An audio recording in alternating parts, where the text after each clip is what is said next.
104.9 XFM. You all right? This is Karl, producer of Ricky Gervais and Steve Merchant. They're not about today. Ricky's on holiday. Steve couldn't be bothered. So I'm left here with all the DATs. That's a digital audio tape of all the shows they've done since they've been here over the last, I don't know, year and a half or something. So we'll play you some of the best bits. All right, so here's the first bit. That blew me away, right? That the fact that he got the name, he got the number. Spooky bit, right? I'm walking home. I called you up a couple of times and I left a message on your phone because it was just amazing. Not only was he good at magic, but his maths was brilliant. No, well, that thing adding up to 42 was like, how did he do that? I mean, we didn't even make a big deal out of that. He said that to me. He said, all Carol Vorderman's got is the maths. Do you know what I mean? Imagine him on Countdown. Yeah. He'd even know what they were going to write down. Do you know what I mean? So a bit of a wasted talent. I should see him again about that. I think he's... Right. So I get into my flat, right, and what they do in my flat where I live, they put the post in like these little pigeonholes. Right, and I don't normally check them out. I leave it for Suzanne to do, right? Sure. But this time, for some weird reason, I thought, right, I'll check it, see if we've got any posts. Open it up. There's only this. A letter for Miss Harris. Yep, there it is. Bona fide in front of us. A letter addressed to a Miss Harris. Well, does she live there? No, it's my address. She doesn't live there. Did she ever? Don't know. It doesn't matter. It's weird, isn't it?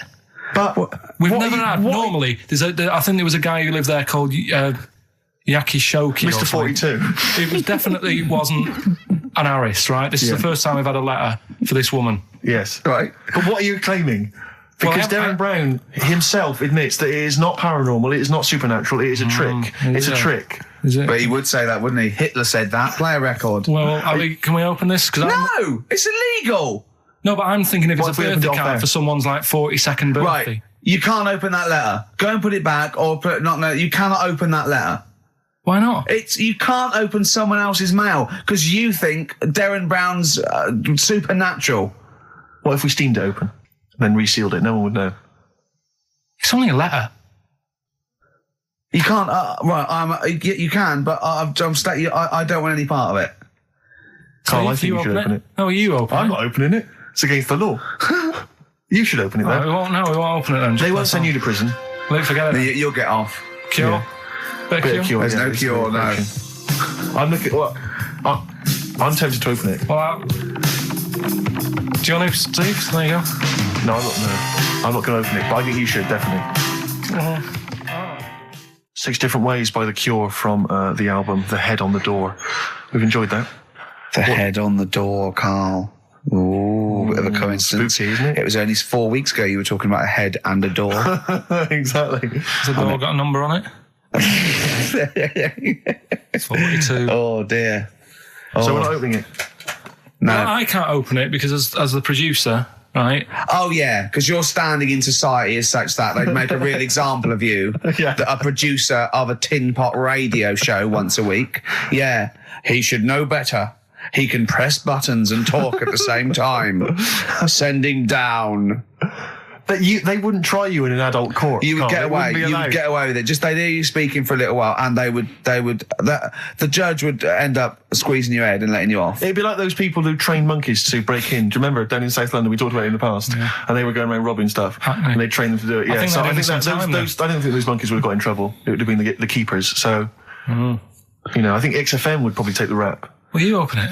No, I can't be seen to open it. No, he's a writer-director. Exactly. So am I. I can't be seen to open it. I'll give it here then.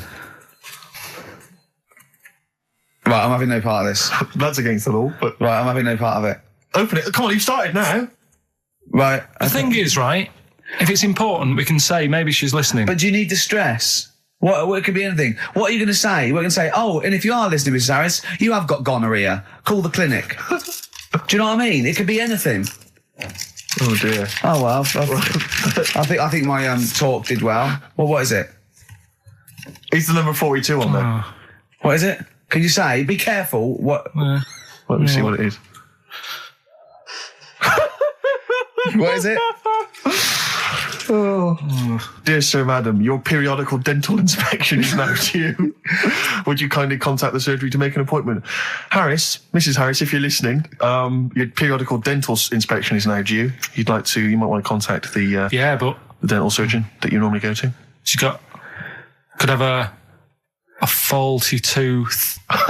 42. 42. 42. I don't believe it. 42. 42. Oh my God. God, that Darren's good. Darren Brown's good, isn't it? Oh dear.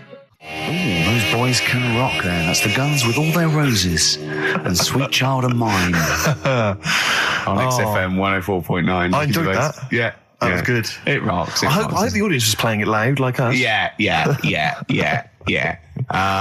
Ricky Gervais, Steve Merchant, Karl Pilkington. Well, look at him yawning. How rude is that? Carl, what's wrong with you, man? Have you been up late? A little bit. Girlfriend was away, wasn't she, yesterday? Yeah, I always have a problem with that. Because you don't go to bed, do you, early? Do you know what I mean? You sort of think...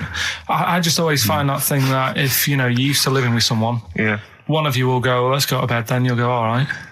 But when you're on your own, you go, You just forget to go to bed. I just stay up. Okay, stop eating now, Carl. You've ate all the food. That's just a plate. All right. Okay. Yeah. No, I stayed up and watched, there was a thing on about Dracula. Right. What, Dracula? And I found a flaw in it. Go on. Not the fact that he's the living dead and and drinks blood to stay alive and he doesn't reflect and he can in mirrors. Well, and you can go on. The mirror thing, you can't look in mirrors, can he? Well, he can look in mirrors, but he can't see himself in a mirror. Yeah. That still doesn't work.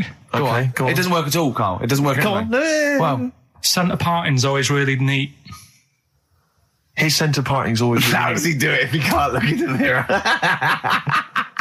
Blood on the floor or something it was called. Rubbish. I love the flaw in the Dracula film is that his centre parting's too neat. How did he do it without a mirror?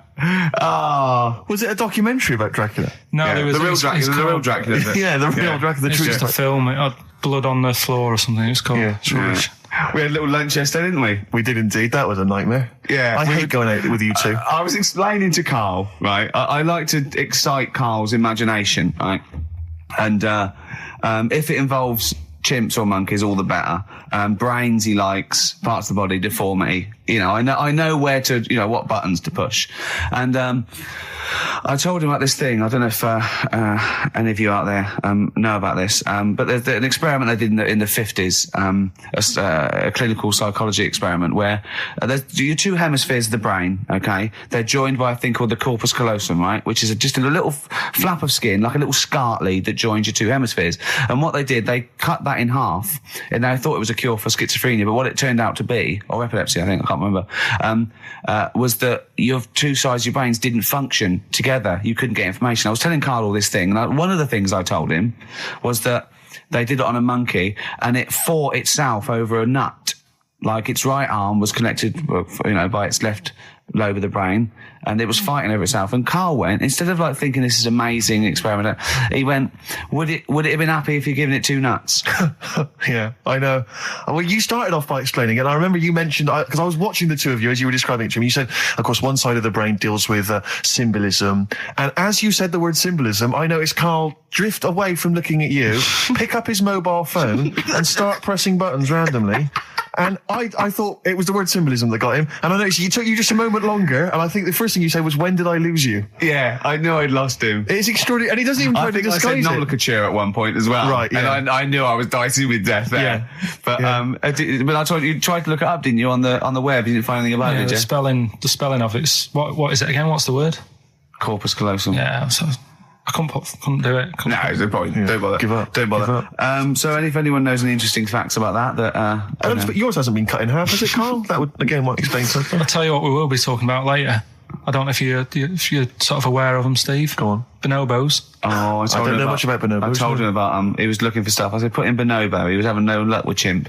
And they're a form of chimpanzee, but they're even closer to us, evolutionarily speaking. They've got their social groups are more like ours. They're more intelligent. And he was loving it, weren't you? So is it human bonobo Carl? Is that how it works on the evolutionary ladder? Chimp, Carl. Yeah. Yeah. Talking about him. So we're talking about bonobos. You're excited about that? That's coming up in monkey news? No, I think it's a bit of a monkey bonus. All right, XFM 104.9, Ricky Gervais, Steve Merchant, Karl Pilkington, not here. It's the best of. You've been voting in all week, sending your emails. So here's the clips that you wanted. Another holiday. Well, it wasn't holiday. Well, it was. You had 5 days off work. Why isn't it holiday? You had 5 days not working for a living. You know how many days holiday gets a year now? 29. Oh, that's more than teachers, isn't it? It makes me sick. It makes me sick. Well, I know the kind of hours you work, Rick. It's mad. I mean, if you're not in work by midday, you're furious. No, but I mean, I'm always... 29's normal for the normal working person. Yeah, but, you know... And anyway, it wasn't a proper holiday. I went to see my mum and dad. It's nice to see them and everything, but it's not holiday, is it? Why? It's not going away. It's not getting on a plane, is it? Going away. Oh, is that definitely a holiday? What happened before 1950? I don't know. People used to go... Yeah, exactly. People used to go to Blackpool or Brighton. That was holiday. Yeah, but I didn't Where did you go? Went to Wales. There you go. Lovely holiday. Lovely holiday. Have a holiday in Wales. That's what they say, innit? Come to Wales and have a holiday. That's what they say, innit? So come to Wales and meet your parents. Come to Wales and have a lovely holiday. Right. Well, anyway, it was good and that. It's always good to see him. Right? Yeah. But week off work. Do you know like my mum likes gnomes and stuff? Yeah. Right. Of course she does. She's lived with one for 30 years. She said, get your dad to take us to this park where they've got 6-foot gnomes and stuff, right? Have a walk about. Sounds like a nightmare. Yeah. Sounds like a living nightmare. Keep an eye on Carl. Yeah. So anyway, he stood still for 2 minutes. Someone bought him. No. You can't buy them and that. It's like a little exhibition thing, yeah. Right? And it's part of a hall, right? This big hall that you have to pay to get in. But we didn't want to see the hall. I just wanted to see the gnomes. Of course you did, yeah. So anyway, my dad says, yeah, well, we can get in there for free. Of course he did. Clever. Right? So we parked up on this little country lane, right? No one about. How much was it to go in? Like £2? About £3 each. Yeah. But he said, well, yeah, but if you don't have to pay, do you know what I mean? You enjoy it even more, don't you, when you're walking about and you think, I've got this £3 in my pocket, no one's having it. Yeah. Right? No, looking over for a bloke with a peak hat saying, can I see your ticket, please? I wouldn't enjoy it more, no. Go on. Yeah, but you don't worry about it, do you? You got a bit of money now then, Rick. You've changed. So anyway, so we had to walk across about 4 fields. For £3? Right. And what happened was, we're walking through all these fields and what have you, big grass and muddy bits and all that, 'cause it'd been raining, and climbing over fences and stuff. And we're in this field, right? And I look to my right, and there's about 30 cows all staring at us, right? And Suzanne started to panic a bit.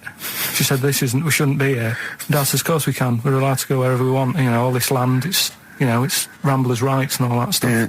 And take a cow if you want. So, unattended. So Serves him right for leaving him in the field unattended. I'm having one. Yeah. And keep us fed for a week. Across. Anyway, these cows start surrounding us.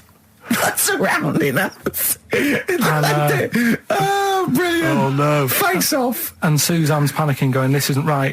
We're not going to make it to the fence in time. They're moving faster than us, and he started sort of running a bit. Wow. And it's like some kind of bovine West Side Story. A gang of cows coming at you. Don't worry about it and stuff. But my dad had to sort of stand there and wave a stick at him. Of course. And we got away, but Suzanne was having a bit of a sweat on. Got away. Saying, we could have got killed. Sure. And my dad saying, no, it never happens. And I just wondered if it does, if there's a risk of... Yeah, it is rare, but there's been a couple of cases of being trampled by cows. They're not aggressive. They sort of run through you. Well, they're aggressive if they've got a calf. They've got kids. What? You had kids with them. Kids, yeah. That's goats you're thinking of. Yeah. Maybe they were trying to sneak into the gnome thing, and they were worried that if too many people did it, and they thought some cows, we can just sneak in. They were cows, no one's expecting cows. And the cows were going, walk upright like you're a human. Don't walk upright. They thought you'd blow their cover. Yeah. Yeah, people have been killed by cows before. Yeah, that was like the highlight, and then... So when you arrived there, you were presumably covered in mud, looking like something that had just come from Glastonbury, staggering around this exhibition. It wasn't that bad. It was just like a woods, and it had like a funny sort of funeral, like a graveyard thing. Right. Yeah. With bodies sort of hanging out the ground and that, and we had these 6-foot gnomes. Right. And then we just set off again, walked back. But you sure this wasn't a dream? No, it was good. It was good. And called up Ricky. I said, right, are you about? Have a chat and that. So he said, I'll just come round. It's a nice day. Have a drink and what have you. So I got round there at about 6:30, right? Go up to his door, knock on his door, right? He stood there with his tackle out. Oh. Yeah, what did you make of that? What was wrong with that? What do you mean, what's wrong with that? Why were you looking at it? Why were you looking at it? I tried not to look at it. But again, you're always sort of attracted to it, aren't you? Kind of like... I've never been attracted to another man's tackle. I don't know what you mean. You can't help but have a little sly look. And especially when it's there. When you ring the bell, and I mean the one on the door, right? And that's hanging out. And does he dress to the left or the right? It was to the left, wasn't it? Yeah, it was left, yeah. Just popped it out of my shorts for him. Just popped him out of the shorts. Should have seen the state of him. Shorts on, no top, cigar. Looked like someone out of The Sopranos. It was a mess. Yeah. And then... we sat on the balcony drinking wine, didn't we? Did you pop it back in, or was it... Yeah, I popped it straight back in. I'd got the laugh. Sure. I'd got the laugh I wanted. Yeah. He walked in, he went, it's not that hot. Straight away, it's not that hot. Oh, brilliant. Then, was that knob news, or is there more? No, it's got more knob news. That's just a taster. Just a taster. Listen, let's play some adverts, let's play some great music, and maybe we should have some early knob news. Early knob news coming up. XFM. Yeah. You know, you just mentioned there about sort of no knickers and that. Is this going to be your Auntie Nora? No. Right. It's just, like the last flat that I lived in, I always had a good view across the road, and I could see, it was the hairy... There was the hairy Chinese not the hairy Chinese kid, he was just a Chinese kid, actually. Yeah. Running Because back. that's rare, isn't it? Hairy Chinese kids are very rare, isn't it? Yeah. There's only one official sighting, isn't there? In one of those shit little magazines that you buy. And there was the old woman who didn't move, she was just sat there reading a book all the time. Who we think possibly died and no one came round for weeks, But and now I've moved, right? And it was quiet for a bit. I always look at what view I'm getting, right? Looks across, and it was just sort of empty, sort of flats ready for people to move in and that, right? Anyway, people are in there now, right? And they've put all the furniture in, but I haven't put any curtains up. Oh. Right. So anyway, I'm sort of washing up, just having a look out the window. Yeah. Right. Girl sort of wandering about, knickers on. Right. With no knickers on? You mean naked? No knickers. Well, she had a bra on. Right, okay. But, she was probably looking for a knickers. So I thought, and I don't know how long I was looking. No. Right. But anyway, she looks across. Oh, God. I think she spotted me. Yeah. I think, oh, God. I felt really bad. Yeah. I said to Suzanne... Sorry, is this some sort of Peeping Tom confession? No idea. Well, he's not... That's the thing, though. Peepington. If I was peeping, she was peeping as well, because she was looking over. Works both ways, doesn't it? Yeah, but yeah, all she could see of you was your bald head. Yeah. No. And your hands moving as you were washing up. And some white-looking substance frothing up. Particularly stubborn stain on this glass. Yeah. Oh, God. Imagine that. Imagine if she looked across. I'm assuming your sink is lower than the window. But didn't she just cover up or something? Or she looked back and go, oh, you looking at my fanny? Well, the thing I did... What? I thought, just sort of drop me boxer short. Because I thought... Well, Suzanne said, what are you doing? What are you talking about? What are you talking about? No, just so they can see me cheeks of me. What are you talking about? No, because I thought, if she thinks I'm walking about in the nude as well, then we've both got something out of it. Carl! This sounds like a bad excuse in court. I know. So sorry, you were looking at a woman dancing around naked, right? So the only thing you could do was immediately drop your boxer shorts. So she looked across, saw you fully clothed, saw you took your boxer No, she wouldn't have done, because it's sort of just the top half and the sink's at a side angle, so I was sort of looking out. So she wouldn't have seen your trousers then anyway? No, she did. I moved in front of the window more. So you then made them... You actually climbed in front of them. I'm This is amazing! So you climbed in front of the window to show off It wasn't your naked lower half. Suzanne said, "What are you doing?" I bet she did. What are you looking at? I sent you in here to clean up. What are you doing? I'm just taking my trousers down, standing by the window. Why? Because there's a naked woman across the road. What do you think I'm doing, Suzanne? I'm exposing myself while looking at some free fame. Leave it. What's up with you, Suzanne? Anyway, Wait a minute, can I just check? A final question. What did the woman across the way... What happened? What was her reaction? I didn't look again. I just thought you've seen a bit of action as well. We're both happy. Let's leave it. Brilliant. So were you waddling around like a penguin with your trousers around your ankles? I just was walking about, and Suzanne said, "What are you doing?" I said, "I'll explain to you in a bit, but don't look out the window because then it's Excellent. obvious." Then he sees that she calls her husband to look at Karl walking around naked. He goes, "Oh, she's got a... Quick, Suzanne, get him out. There's only one with him. Get some more friends. They've gone one more." Oasis and Songbird. It's a nice little ditty It's all right, yeah. of a Saturday. Yes, thank you. XFM 104.9, Ricky Gervais, Steve Merchant, Karl Pilkington. I think we should go straight into it, Karl. I think we should do the competition. There's Karl in the corner. It seems a little premature. Do you reckon? Yeah, I Do you think reckon so. it's so Yeah, good? We should tease it out of them. Well, it's a big thing. It's just that I've got absolutely nothing to say. Sure. I haven't really... Well, I mean, like, often I know you all have spoken to Karl in the week. This week, for some reason, I've been speaking to him. Oh, right. I spoke briefly to him about Michael Jackson and the documentary. Yeah. Now, of course, I thought that was extraordinary. Amazing. And I asked Amazing Karl's piece of opinion. work. Yeah. And he didn't mention to me the fact that Michael Jackson likes to climb up in trees. No. He didn't mention anything about his bizarre relationship with children. He didn't mention anything about his obsessive billionaire spending sprees. Right. He didn't mention anything about the mannequins he has in his thing, or the fact that he drives around his sort of 7 hotel suites in Las Vegas in a little kind of old people's scooter. The only thing of note for Karl was he said to me, "Did you notice how big his hands are?" I'll tell you what, though. I did. What? How are you looking at... The man's got, like, a face that he's had reconstructed. Well, I can't seem to say that. It's libelous. Yeah, but, he hasn't. He's got an old He's had two nose jobs. Yeah. And you're looking at his hands. But I think it's because you look at him and he looks a bit like... there's a bit of androgyny there, but it's sort of like it is quite a petite sort of old lady's face in a way, but then you see these labourers' hands come out. That's always the way with a tranny, isn't it? You know what I mean? Well, you can't accuse him of being a tranny. No, he's not. No, he's not. What are you saying? No, I know he's got not. enough issues. Now you're accusing him of being a tranny. I like him. I thought he came out that brilliant. I thought it was really... I really felt sorry for him. No, I think... He cleared up a few things as far as I'm concerned. I thought it was a fascinating piece of work. But I did like the shopping spree. That was great. Extraordinary, because he's just got going such around bad just taste. pointing. I know it was bad taste, wasn't it? It was like one of those bizarre shops. Yeah. You know what I mean? There's anything, sort of a gift shop, but they're trying to make it look like Ming. But And it's sprayed gold. If he'd been living in a trailer park, he'd have been ordering, one of those porcelain dolls dressed like a Harley Davidson bike rider, or an Elvis commemorative plate. It was the kind of billionaire equivalent of that. But the hands were a giveaway. It's the same as those sort of transvestites. Well, it's like you get. What was it about his hands? Well, you know when you get like a cab driver or something, right? And he decides to turn transvestite at about 60, and he goes on Kilroy.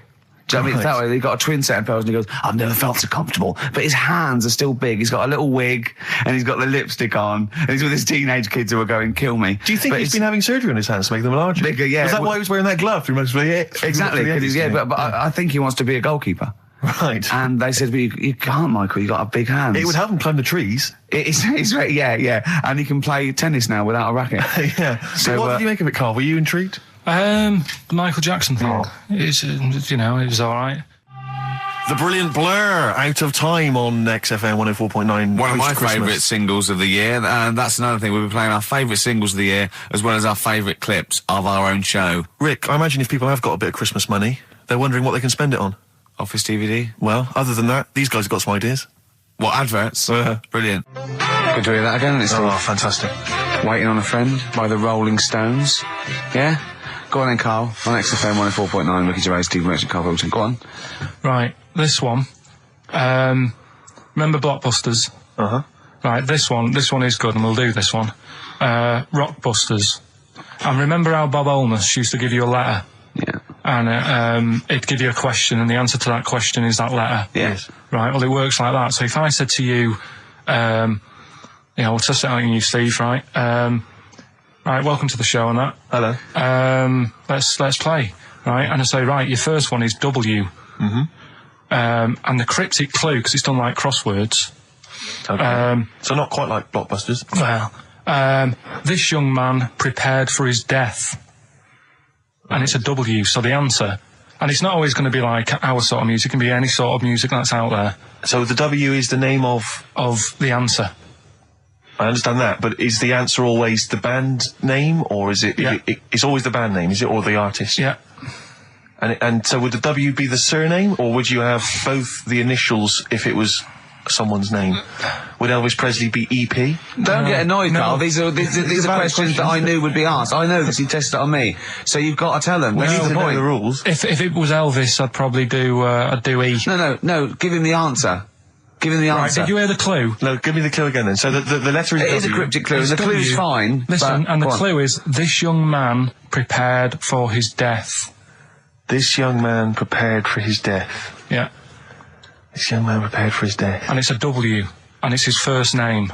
That's what he needs to know. That's the, Yeah, but I don't... Well, shouldn't we have the initials? Wouldn't that make it easier? I mean, yeah, but they didn't do that on Blockbusters, it just had one letter. They did if it was the gold one, they often had for 3 or 4. Did they? Letters, yeah. But it was normally just one word. It wouldn't have been a name or something. Alright then. Y. Will Young. Excellent. I Right, didn't understand it. What was this the young Will man... prepared for this young man.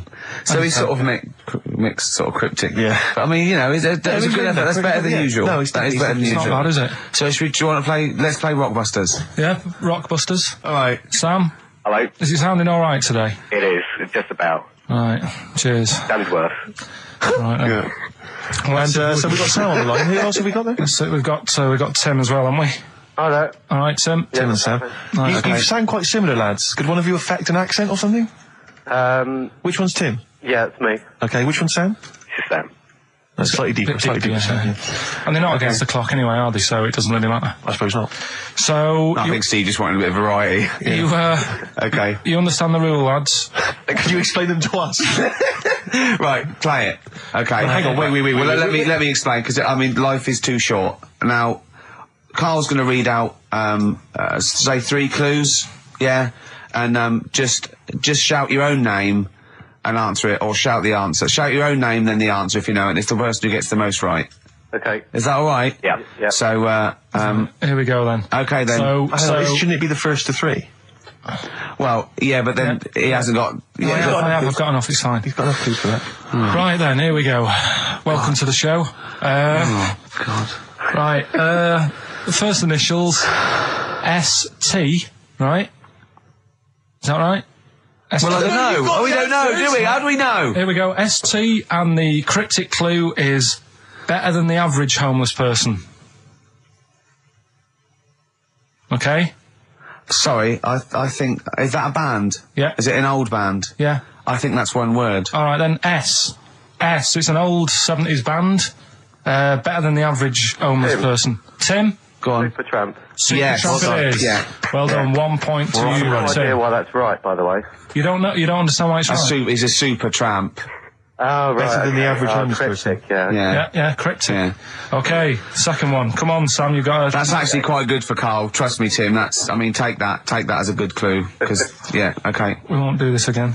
Wait, 1-0 to Right, here we Tim. go. Right. F. The letter is F. That's the next one we're moving on to. And the cryptic clue is: the little girl is hungry. What shall we do? The S or F? I've got it. F. Ready. Sam. Peter. Yes, 1-1. Feed her. He's pulled out of the Feed her. Yeah. Feed her. Okay. Yeah. So that's 1 each. So this is the decider, isn't it? Wait a minute, ITV are on the phone. Well, you said first to 3, so no, it's not, is it? That's what I said. Just do the 3 clues and who gets the most. Okay. Well, we can do that now. So here we go. I love this. This is rubbish. Go on. So here's the last one. The initials are AK, right? And the cryptic clue is exploding pet. Shout out your name if you know it.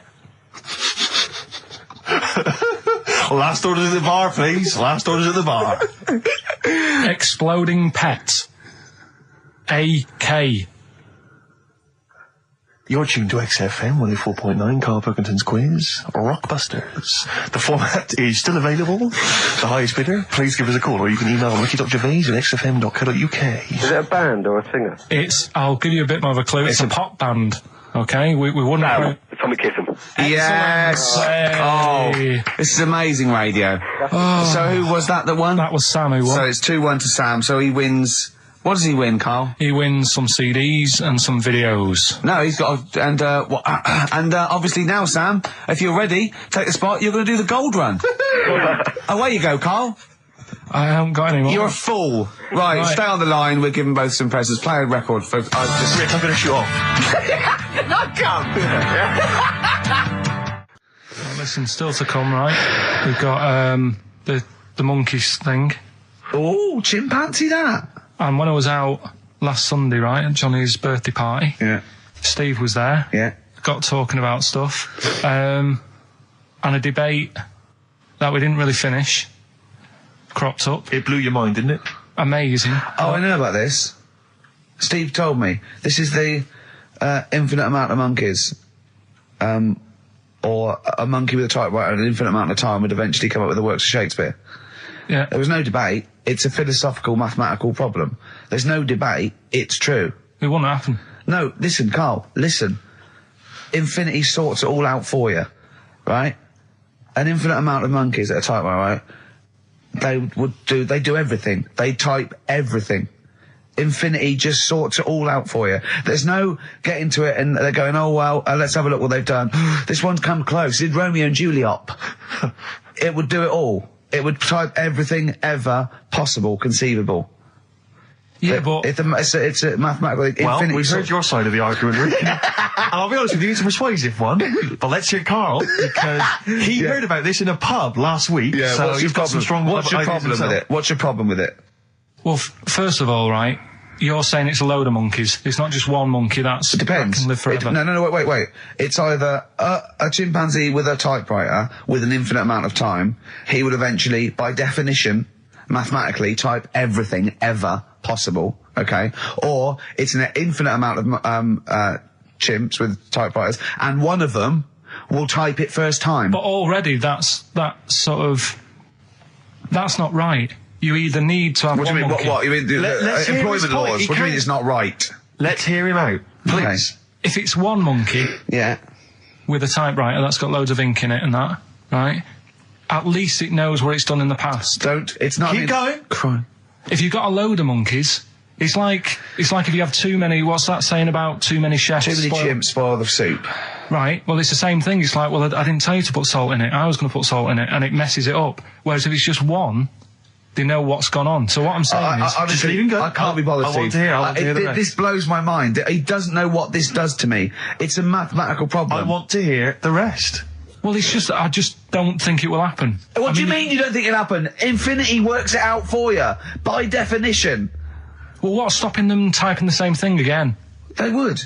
In fact, the problem should be, if you had an infinite amount of time, that it would type the works of Shakespeare an infinite amount of times, and everything else an infinite amount of times. But, that's not as... But not Shakespeare. Oh! Shut up! You idiot! Rick, do you know what he said to me? I said to him, I explained it to him. I said, you've got an infinite number of monkeys, infinite number of typewriters. They will type the complete works of Shakespeare. He said, have they read Shakespeare? You're an idiot! Play a record. Said, no, I'm not having this conversation. They're not doing it from memory. I'm not having it because it really, really winds me up. But you're saying they'll do it with no spelling errors. Well, they do it an infinite amount of times. And they do it wrong an infinite amount of times. And they spell the last full stop wrong an infinite amount of times. And they get one thing wrong in Hamlet wrong an infinite amount of times. They do everything an infinite amount of times. But are they going off a story that they've... Play a record, Karl, because I'm going to knock you out. I'm just saying... Shut up! Do they know the story? Oh, they're monkeys! Oh, Christ. No, right, okay. Right. The Cure, obviously. Yeah. Right, Carl's been taking phone calls for these clues. Right, and so everyone's been saying the same thing for the last one. He's been going, no, and I'm worried. I'm always worried. FD. I just overheard him on a call. They're going, what have I been saying? Oh, no, it's FP. Dickhead. Right, give me the clues out. It's a rollover. Right, tell people, we're really sorry to anyone who would have got that right. Okay, right, do the clues quickly. Tell them it'll be a rollover, so we have to do 3 new ones. Do you not write these down, I don't write the answers down in case Ricky looks over the thing and sees the answer. Why would I cheat? I'd rather you do something right with your life. Right, well, the clues were I've got 3 other jumpers like this one. Yeah. That was FT. Yeah. You got that, 4 tops. Yeah, that's all right. Good, well done. That bunch of people can't make up their minds if they want to sit in the sun or not. That was C, they were getting that. That was charlatans. Charlatan, right? A bunch of them, charlatans, right? What do you mean? What's Charlie?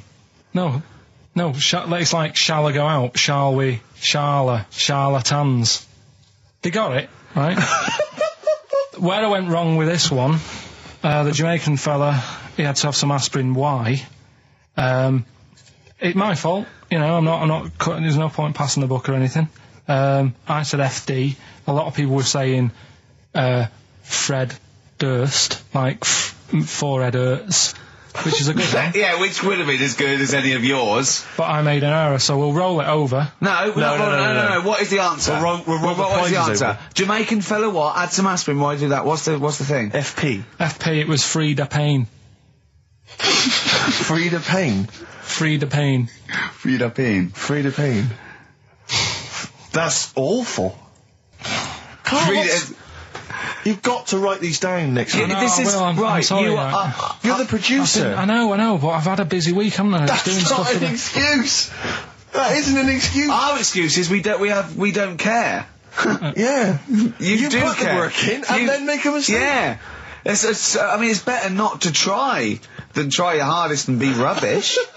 Do you see what the point? We don't care. But you've got standards. Yeah, and you're not meeting them. Think of that. You're not even reaching your standards. God. Right, well, that's that, I guess. Well, the prizes will be giving those away next week. Again. Just completely... Song for the ladies to end the show with. It's from Nick Cave's new album, Nocturama. This is a track called He Wants You. Back next week. Remember, Frida Payne. This is the Best Of Show on XFM 104.9. I'm Ricky Gervais, with me Stephen Merchant. Yes. I hope you're enjoying the Best Of. I know what you're thinking. If this is the best, my Christ, what was the rest like? Well, we'll be back in a week's time, so you can judge it for yourself live. But anyway, in the meantime, this is one of the best clips I've ever heard. Oh, I'm laughing just thinking about what it might be. Do you know why people tink the glasses before they have a drink? Why they tink? The verb to tink. I do know that, Carl. Is it about poison? It is. Here we are. What, would it make a different noise? Nope. Brilliant. Go on, explain Why? it. You explain it, Steve. No, don't, Steve. You explain it, Carl. Go on. Oh, I've started, so I'll finish. Go on, Carl. Explain why they tink the glasses. Ages ago, Yeah. only people with money had drinking or something. That's like one of my film reviews. Years ago. Welcome to History Now. Now, ages ago, only people with money had drinking or something. Keep going, Carl. Keep going. Like spirit and stuff. So they'd it's like businessmen. Businessmen. It's easy for you to say. This is getting to be cruel, isn't it? This is amazing. Yeah, go on. Why did you open your mouth, Carl? What were you hoping was the best that could happen? Because you were trying to make me look stupid before with the planet, so I'm not... Whereas you know... Yeah, go on, no, come on. Businessmen with money. I've got to drink and ching. Okay, so then with all the drinks. So they'd nip round to have a chat about whatever they're earning money with, and they'd say, right, do you want a drink then? And they'd go, oh yeah, that'd be all right. So rather than like just pouring it out of a bottle into a glass and saying, there you go, it could be going, hang on a minute, it could be poisoning me ear and trying to like nip my business idea. Yeah. So what they'd do, it sort of pour a bit of his drink into the other person's glass, and you get that tink noise, and that's like cheers, you know. No, Carl, I just have a slight amendment there. I think what it was you're absolutely right that they would then test each other's drinks to show that it wasn't poison. But over the years, that was reduced to just chinking the glasses by way of saying, let's not actually bother going through the whole rigmarole. They just did the chinking of the glasses. Yeah, that's good. It was exhausting though, wasn't it? I know. Was it worth it, do you think? Well, I like that, because people carry that with them now. When they do that, they'll think, oh, that bloke's definitely not trying to poison me. Yeah. So the horrible thing is that now, when I do the glasses, I can laugh and go, they don't know I've poisoned them. Exactly. You should always do the pouring back and forth. It's a shortcut, it's a slippery slope, you know, just be careful. Karl Pilkington in the chair now, the talked about, the acclaimed Educating Ricky. Right, well, just in case anyone's new, doesn't normally listen, basically, I'm educating Ricky. Do a bit of research in a week, find stuff, news, history, anything that's interesting. 3 stories, I give them a nice little headline. You take your pick. Between now and 3, you're going to learn 3 things. Yeah? Yeah. So, the headlines are, I'll be no buying one of them. Give us that again. I'll be no buying one of them. Nice, okay. Yeah. We've also got hippopotamus news. Okay. Okay. And can you believe it? Can you believe it? Well, I'm going to go for hippopotamus news. Hippopotamus news? Hippopotamus news. Right, well, this one, it's... I'm not going to take the credit here. I heard Christian talking about this on breakfast, right? Because it's a good story that happened. Basically, I don't know if I told you about it last week when we were having our spaghetti, but I think you did. Right, I know what it is. I know what this is. Okay, I've not heard this. Right, there's a little midget. Right, there's a circus. I'm loving it already. Circus going on somewhere. I think it was in America. And is that present day or old times? I'm talking like in the last 3 weeks. Okay. Right, little midget. Circus, really packed out show. People are loving it. Steve, you'll ask the same question I did. I know. So there's a little midget jumping up and down on a trampoline. That's what circus is. Right. I pay good money to see it. So everyone's clapping, and he's getting carried away. Because he can't believe they're loving it. I didn't know they'd like a little person on a trampoline, but they love me. But you know what it's like when, if there's a crowd of people sort of encouraging you to sort of go higher and stuff. Yeah. And I'm sure he knew it was getting out of hand. But he was jumping and he was coming down the road going higher, and he's going really high in the air, right? So he's doing this, crowd are clapping. There's a hippo, right, just sat next to the trampoline, getting ready to come on and do his act. Oh, right, I thought he was in the audience. That's it, getting ready to do his act, Steve. Yeah. So he's a ventriloquist. What do you mean he's sitting by the trampoline waiting to do his act? Because why does he sit in the dressing room and they go, 5 minutes, Mr. Mus, 5 minutes, Mr. Mus. So anyway, right, so the hippo's there. He's getting annoyed, is he? Because the midget's he's going, how can I follow this? This is really annoying. They're going to be, no. So he's thinking, he's already done the trampoline, my pogo stick act is never going to work. Yeah, go on. So there's a hippo waiting. Here's a great story, and I just know he embellishes it or it gets slightly wrong. Go on. So there's a midget jumping up and down. The hippo's getting annoyed. The crowd are going mad. The midget's loving it. Can't believe his luck. Although you think he probably knows he's dicing with danger. Yeah. So next thing you know, they're all saying higher. He gives it one big, heavy sort of landing on the trampoline.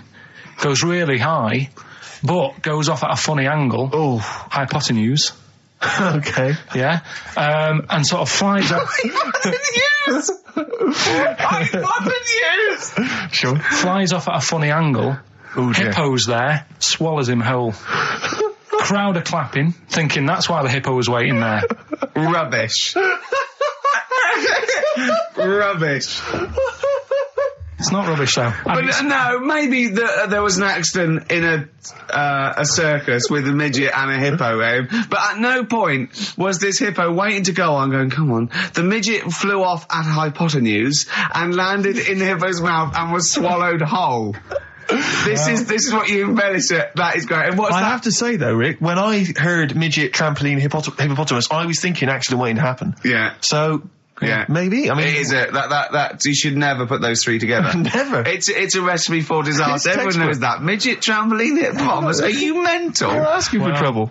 Well, you know when he told me it, he said, and the midget. He didn't mention the hippopotamus, and he said the midget went on, and soon he fell off, and the hippo ate him. And I said, sorry. What was the hippo doing there? He went, it's a circus. I've never heard of a circus having a hippo. No, what do zippos do? What can they do? You can't train them, can you? What do you? Aren't they like very deadly? They're huge, aren't they? You can't have a hippo in a circus. Are you sure? You're not thinking of Zippo? He's neither kind. Yeah. No, and it wasn't some sort of where Zippo was eating a midget, and it's some sort of horrible sexual act. No, it was definitely. I heard it on breakfast, right? Oh, okay, sorry. No, it's definitely fact. Yeah, okay, right, okay, good. Carl's found love on the street before, haven't you? How's it going with your bird, Carl? Are you married? No. How long have you been out with her? 7 years. Because, I mean, you're quite a simple man. Yeah. You're sort of a simple In a nice way. ways. I mean, yeah, you're like Helen from Big Brother. Yeah, you're sort of nice enough, but I look normal. Well, yeah, you sort of do. But you could be one of those that just suddenly go mental with a pen. Yeah, do you know just what I mean? stab people through the eyes. Yeah, you sort of look normal. But if I wouldn't really want to wind you up to a point of frenzy. How did you meet your girlfriend? Through work. What, through her work? What, you phoned up and said... We worked at the same place. Oh, you're right. Yeah. You're quite an enigma, aren't you? Could you give us more on that? At work. You met her at work. What, she came in selling sandwiches? She was going through the bins outside. What do you mean you met her Why at are you work? having an attack on me? You're the one who's sad and lonely. Oh, he's done you again. Yeah, but what I thought was interesting was I just scratched at him and he just went mental. Yeah, no, it's like a bear caught in a trap. It's funny, isn't it? You'll never learn. No, I was just interested to find out what the story was, because it might be a really romantic story. Well, it's not. All right, jeez. I mean, the fact he doesn't want to talk about his love affair. I was thinking about you in the week, and like, does it worry you? I mean, you sort of joke about it now, and we're talking about it in the office, you know, like, oh, is Steve really touchy about the way he looks? And, oh, what's this? Where's that come from? He's done it again. He's done you again. I was walking home the other night, and I was thinking about it. And do you worry that when you're old, you will be on your own? You did start it, though, didn't you? Well, Carl, I'm glad you've brought this up. because I mean, for me, you know, a lightweight, frothy entertainment show on XFM on a Saturday afternoon is exactly the place where I want to discuss the desperate, lonely future that's inevitably coming my way. Oh, God. I'll tell you what will cheer you up and forget all that. A bit of Embrace. Oh, one of the most hated bands. Probably you're thinking, Rick, isn't it time that we do our usual roundup of what's been happening in the news? Yeah. Which we always do every week. Yeah. We always do something. Which is, I mean, basically, if you're listening and you're a new listener, say you work at a newspaper, we always try to be informative, just try and put stuff out there that just educates people, informs What are you people. thinking? Well, I said Monkey News is coming up, but what have you got? No, I was just looking on the net there and just found a couple of quite important news stories probably worth mentioning. Policeman caught photographing... I don't know why it makes me laugh. It's just the phrasing, I suppose. It's a headline. Policeman caught photographing up woman's skirt. No, he wasn't up there taking a picture of Big Ben. He wasn't going, can I just sit up here? I'm just going to take a picture of that seagull over there. No. He was facing the camera up a woman's skirt. He was indeed. Right. A policeman in Japan is facing disciplinary measures after he was caught photographing up a woman's skirt with a hidden camera while on duty. The 42-year-old sergeant, who's not been named, used a digital camera to secretly snap the shots when the woman was reporting a stolen bicycle. So he was actually doing his proper job. He'd obviously thought to himself, I'll bring him a digital camera today. On the off chance a beautiful woman comes in to report a crime or robbery, I'll have it ready, I'll have it positioned, you know, in such a way. But this is interesting. This is how he got caught. Okay? The woman became suspicious after she saw a flash go off. brilliant. I mean, this not so secret at all. Sorry, did I just see your shoe? Your shoe just seemed to just spring into life there. It was light. There was light. Yeah, I think I've had someone set fire to some magnesium that was on the end of it. It won't happen again. But it's only you and I in here, and your shoe was just suddenly lit. Why are you standing like that? Why is your shoe just sort of like between my feet? There's no reason. This is how I always stand. What did the bike look like? Flash? So, are you taking pictures of my family? No. And no, I'm not. And you should be wearing knickers anyway. Well, how do you know that? What? How did you know I'm not? How did I know what? I'm not wearing any... I didn't know you. I don't know what you've got up there. Well... I don't know what it looks like, and there's no way I could. Of course, it would be roughly that conversation in Japanese. I know, yeah. 4.9, I'm Ricky Gervais, with me Stephen Merchant. It's the best of. You've been voting in all week, sending your emails, so here's the clips that you wanted. Wu-Tang Clan and Gravel Pit, we love that, don't we? I love it, yeah. Yeah, brilliant. Classic track. We're talking about embarrassing stories and stuff, and I don't know if I've told this on the radio before. Have I told you, Carl? I'm not sure. But this was when I was working at the BBC. This is not even long ago, and I'd moved to London, and I was fairly new in London.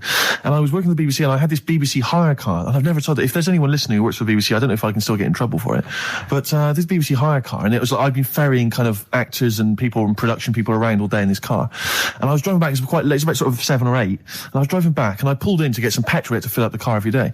And I went into this garage to fill up some petrol, and I was there, and two blokes came in a white van, right? They pulled into the forecourt, and I was filling up the car, and they went, "Hey, do you want to buy a couple of speakers?" And I said, "Yes, I do."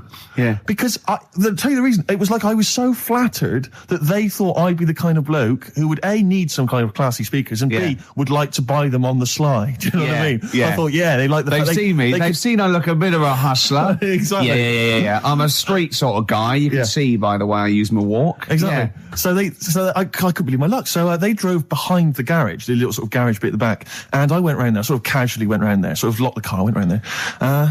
They went, open the back. You had 2 speakers in there. I said, "Are you sure these aren't knocked off, mate?" He went, No. We work for Dixon's. This is the story he spun me. We work for Dixon's, right? And we're delivery men. And if we make a delivery and the person's not there to sign for the goods, then we have to bring them back to the warehouse. But if we can sell them on the way back, then that's really good for Dixon's. Dixon's must love that. And instead of thinking, are you sure some kind of troubleshooter did someone going to go into Dixon's and go, you're not getting in the garage forecourt market? Jones. Exactly. Get a couple of lads in a white van. Exactly. Yeah. So anyway, so I sort of bought this story, and I was a little bit dubious, and I went, right, let me hear them then. And he wired them up to the car stereo, and boom, boom, boom, they're playing. So it was some groovy hip-hop. I was thinking, great, these guys know what I'm into. Yeah. And he's giving me the talk and stuff. And I said, I'm a bit worried these are knocked off. He went, no, listen, we got a bloke at Dixon's who can confirm this is fine, right? Phone him up, use my mobile, right? And quote this reference number, right? So I phone out, they go, and I goes, I go, hi, some guys here in the garage forecourt trying to sell me some speakers. Just wanted to check. He went, it's fine. I went, should I just read the reference number or whatever? He went, if you want. And X14, and I went, yes, fine. Yeah. Okay. You know what that was, don't you? That was actually Mr. Dixon himself. Exactly. Yeah. Exactly. So I'm thinking, well, they sound great. They're giving me for a knockdown price. I'd say they were like 400 quid. They were like 200 quid or something. It was a good bargain. I was in the market for some speakers as well. Yeah. So while they were loading it's them all kosher. I phoned Dixon. Exactly. I phoned Dixon. That's fine. Yeah. So while they're loading them in the back of the BBC hire car, right, I'm in there paying for the petrol, right, and the guy who's serving goes, all right. He goes, what were you doing around the back with those blokes? Right? Because obviously there's security cameras filming this whole transaction, right? And he goes, what are you doing around the back? And I went, brilliantly, there's some old mates. Some of my mates were just having a chat and that. He went, oh, right, okay, like giving me obviously the evil eye. So I went back to the van. So I'm in the car now and I'm driving with one of the blokes who's in the van with me because I didn't have the money on me. So I had to go to the cash point to get the cash, right? So I'm driving with him and the other guy's following me in the van and he was like a northerner like you and he was giving it all all right, I tell my girlfriend's a DJ, she's got some of these speakers, they're fantastic, and he's giving me this. And then my mind starts working. Now that I've got a bit of time to think, I'm thinking, wait a minute, this all sounds a bit dodgy. Yeah. It dawned on me, Rick. You're you're streetwise. Exactly. You're streetwise, Steve. Not only that, I was thinking, how am I going to get them home? I've got to drop the car off at the BBC. How am I going to get these huge speakers back to where I live? And how can I pay for them? Because I've just spent £100 on Find the Lady with a couple of blokes in the square. It seemed like a fair game. Some of his friends were winning. But so I explained to him, I said, I can't get them back to like Brixton where I was living at the time. He went, don't worry, give us an extra 20 quid, we'll take them home for you. Oh, that's good. Delivery. They do a whole service, you see. And there's also a backup guarantee. Did they have the guarantee, the 3-month guarantee? They didn't. No. But I said, I'm not sure about that. He went, well, why don't you put them in a cab, send them back, and your housemates can collect it? I was like, oh, no, there'd be no one in. And I was beginning to sort of get a bit conscious of like, maybe this was a bit of a scam after all. So I pulled into like a little side road. I said, I'm not sure I'm into this now, actually. He went, what are you talking about? It's 200 quid for a pair of speakers. It's a bargain. You never get a bargain like this, mate. I'm going, not too sure, actually. I don't think I want them. He went, 150 quid, mate. 150 quid. I went, no, he's 100 quid now to you. And I'm thinking, wait a minute, this doesn't sound like the kind of work that Dixon's would be doing. Dixon's don't do that when I go in. This is it.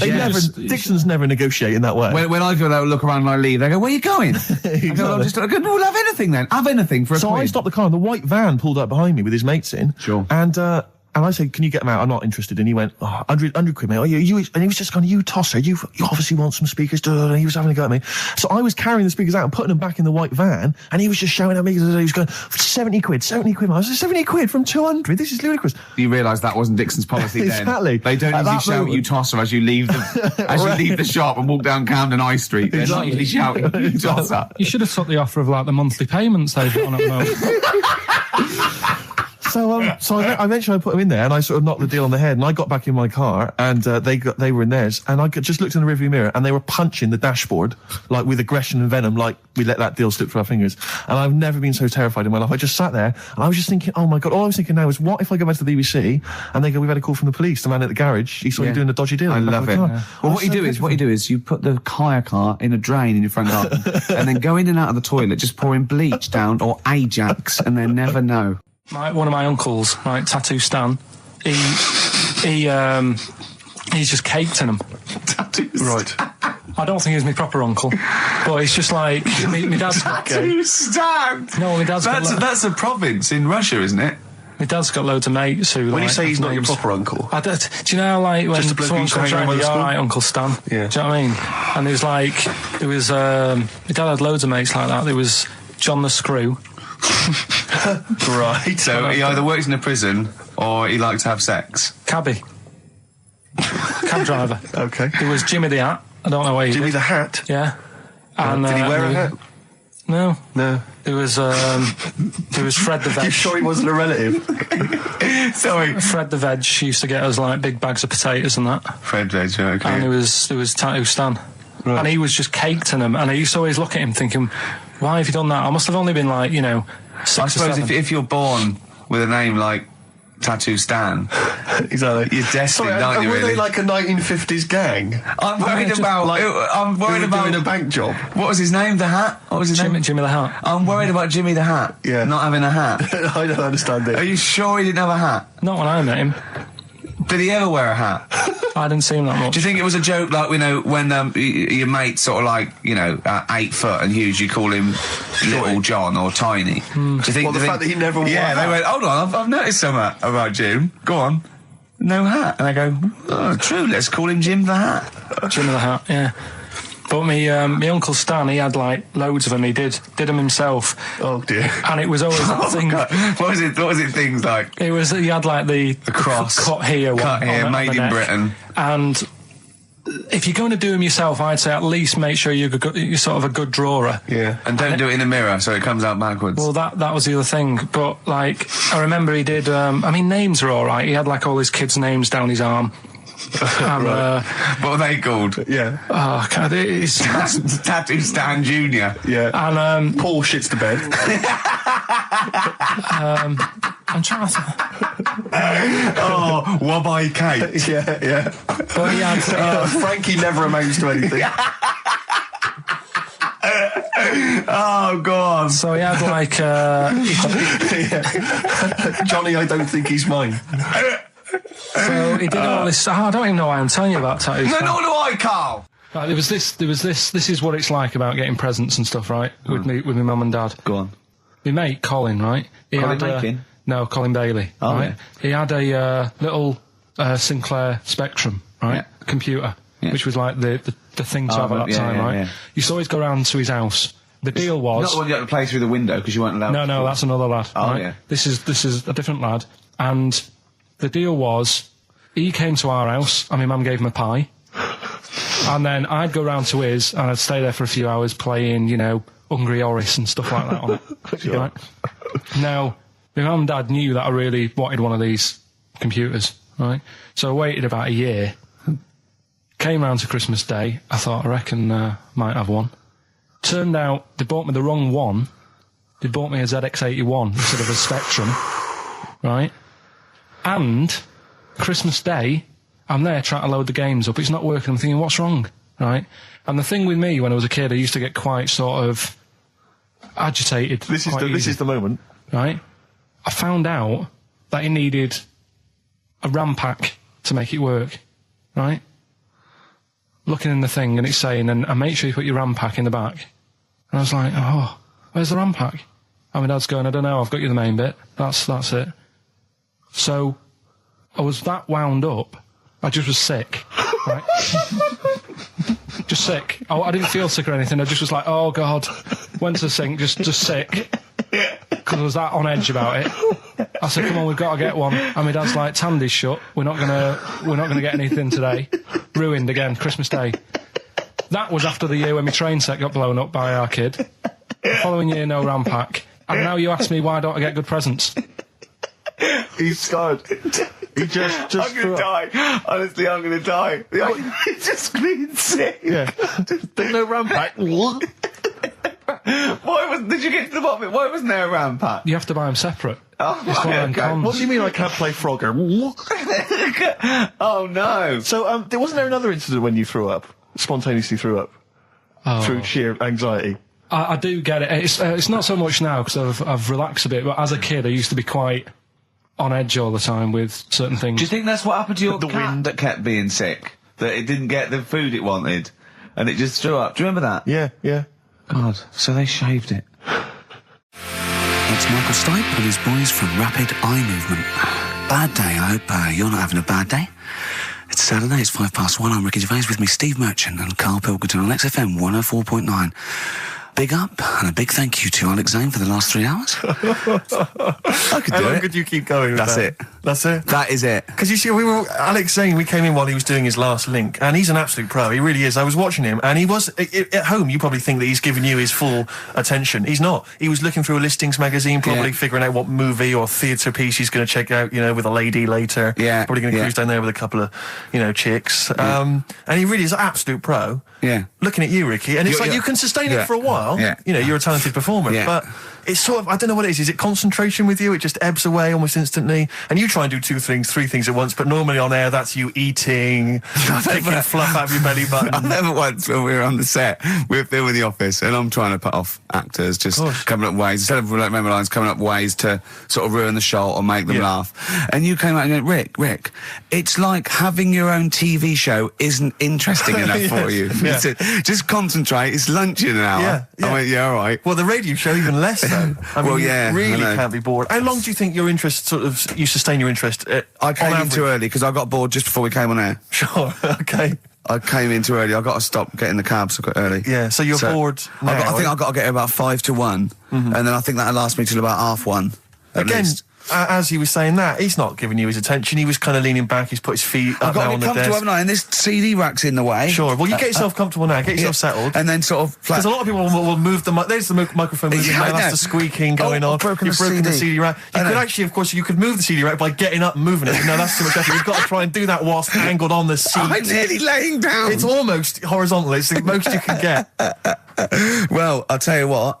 I don't know what those listeners are thinking of what Steve Merchant say, but don't believe a word. All right? Oh, nice. Yeah, classy. Yeah. 5 minutes past 1 o'clock on XFM 104.9. Ricky Gervais, Steve Merchant, Karl Pilkington. A retro cut there, Thin Lizzy. Don't believe a word on XFM 104.9. I'm Ricky Gervais, with me Steve Merchant. Bubba-doo-boo. Who's that over there? It's Carly Pilk Boys.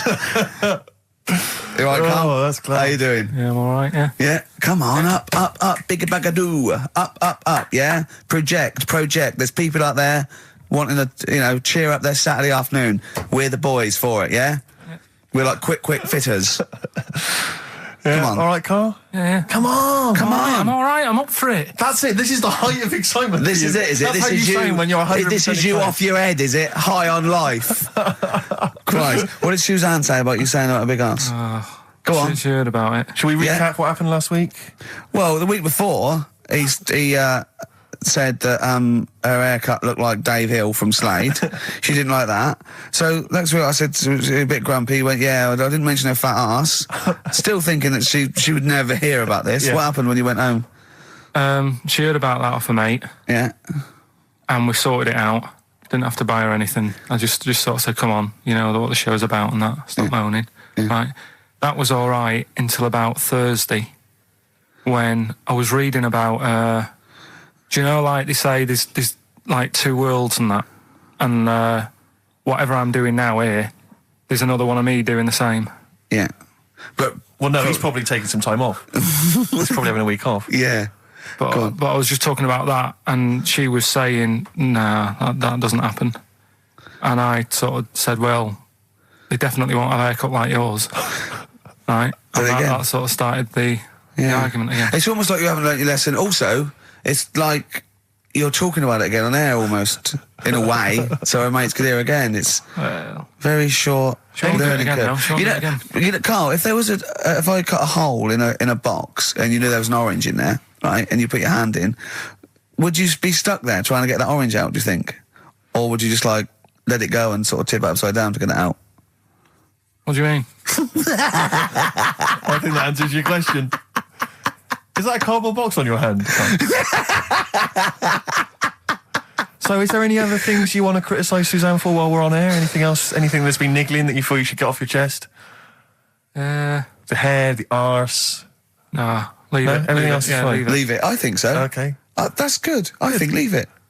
Well done. Now, can we just check what other big Carl features have we got today? We got Monkey News. Got Monkey News coming up. Yeah. We've got a bit of got Rockbusters and the film thing.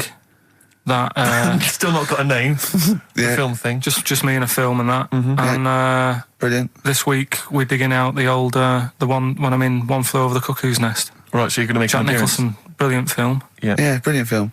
It was my favourite film till I saw Godfather. It's better than that. Well, some would say that. Yeah. No, it is. The storyline's more interesting than that. I didn't know there was an actual answer. I didn't. Sorry, it's what's best? One Flew Over the Cuckoo's Nest. Is it? Okay. Fact, Rick. Oh, right. Okay. Where's Godfather? Because I want to know, because I don't embarrass myself. Or is it my fourth favourite film or something? Or probably about fifth. My fifth favourite film, is it? Brilliant. Talking of lists, I suppose I like Kez and the Elephant Man, do I? Do you? Lists, Rick. I don't know if you saw in the paper. I think it's on TV this evening. It's as voted for by viewers of VH1, the music channel, and they've basically come up with a list of the greatest pop culture icons ever. There's 100. Where's Elvis? So Elvis, for instance, is number 3.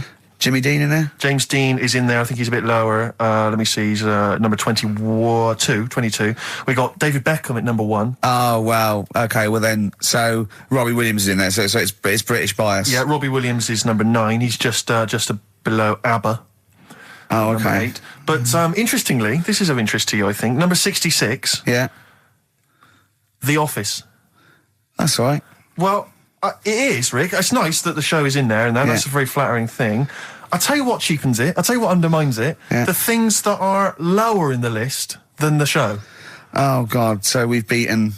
Well, I'll give you a little test. Yeah. Higher or lower? Do you think this is higher, near the top of most important pop culture icons, or lower than ours?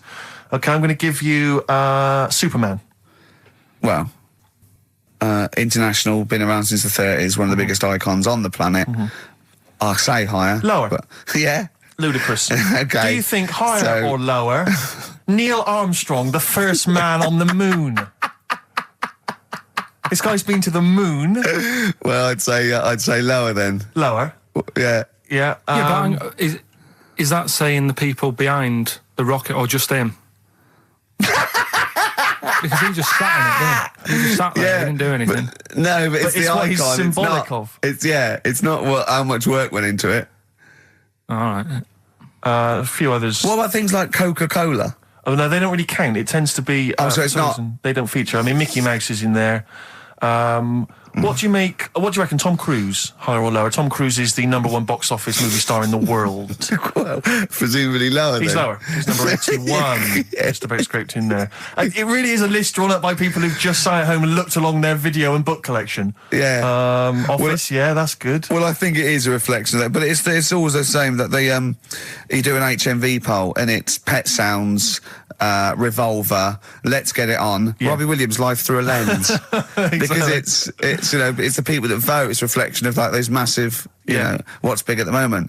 I was the most powerful man in comedy, let's not forget. Yes. 1 year ago. Yeah. Wonder where I'll be this year. See, if that had been the laziest man in comedy, you'd have got my vote. Interestingly, though, at number 26, Karl Pilkington. Oh, imagine. All possibilities. Badly Drawn Boy on XFM 104.9. I'm Ricky Gervais with me, Steve Merchant, and little Carly Pilkington. Rick, Susie's emailed. Yeah. She wonders if you could give a massive hello to Hannah and Charlotte and all in the sixth form at Cobthall School. Yeah. If you want them to listen, would you give them a massive hello? Shout out. Yeah, no massive. disrespect, man. Where are they from? I don't know, I can't quite pronounce it. Cobthall School? Cobthall Massive. Yeah. They're probably Cobthall known Massive, as. Yeah. So good luck to Suze and Hans and Charles. When did we start doing dedications? I feel because I've always felt this is something that's lacking on the show. Interaction with the audience, you know? Interesting only to the one person whose name is mentioned. Of course.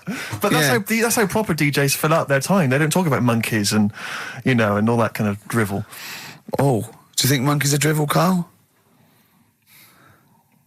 Well, we'll still be doing a bit of monkey news. It doesn't matter how much you have a pop at it. It's coming up in a bit. Yeah. Got some good stuff this week. I know it's been a bit dull last 2 weeks. Well, no, it's not been dull. It's been totally untrue. As ever. Bordering on the impossible. I mean, monkey dating, saying, what tree are we meeting in? You believe that sort of drivel. So, I mean, oh, God. Jonathan Ross told a story about a chimpanzee once. It was about, but it was about how it escaped from the zoo and it jumped on a bus. Right. Okay. Interesting. Funny. I did that one. But is there possibility in that one being true? I did that one. I think you said something like he drove the bus or he was conducting it or I collecting think you fares. said he took it to Spain.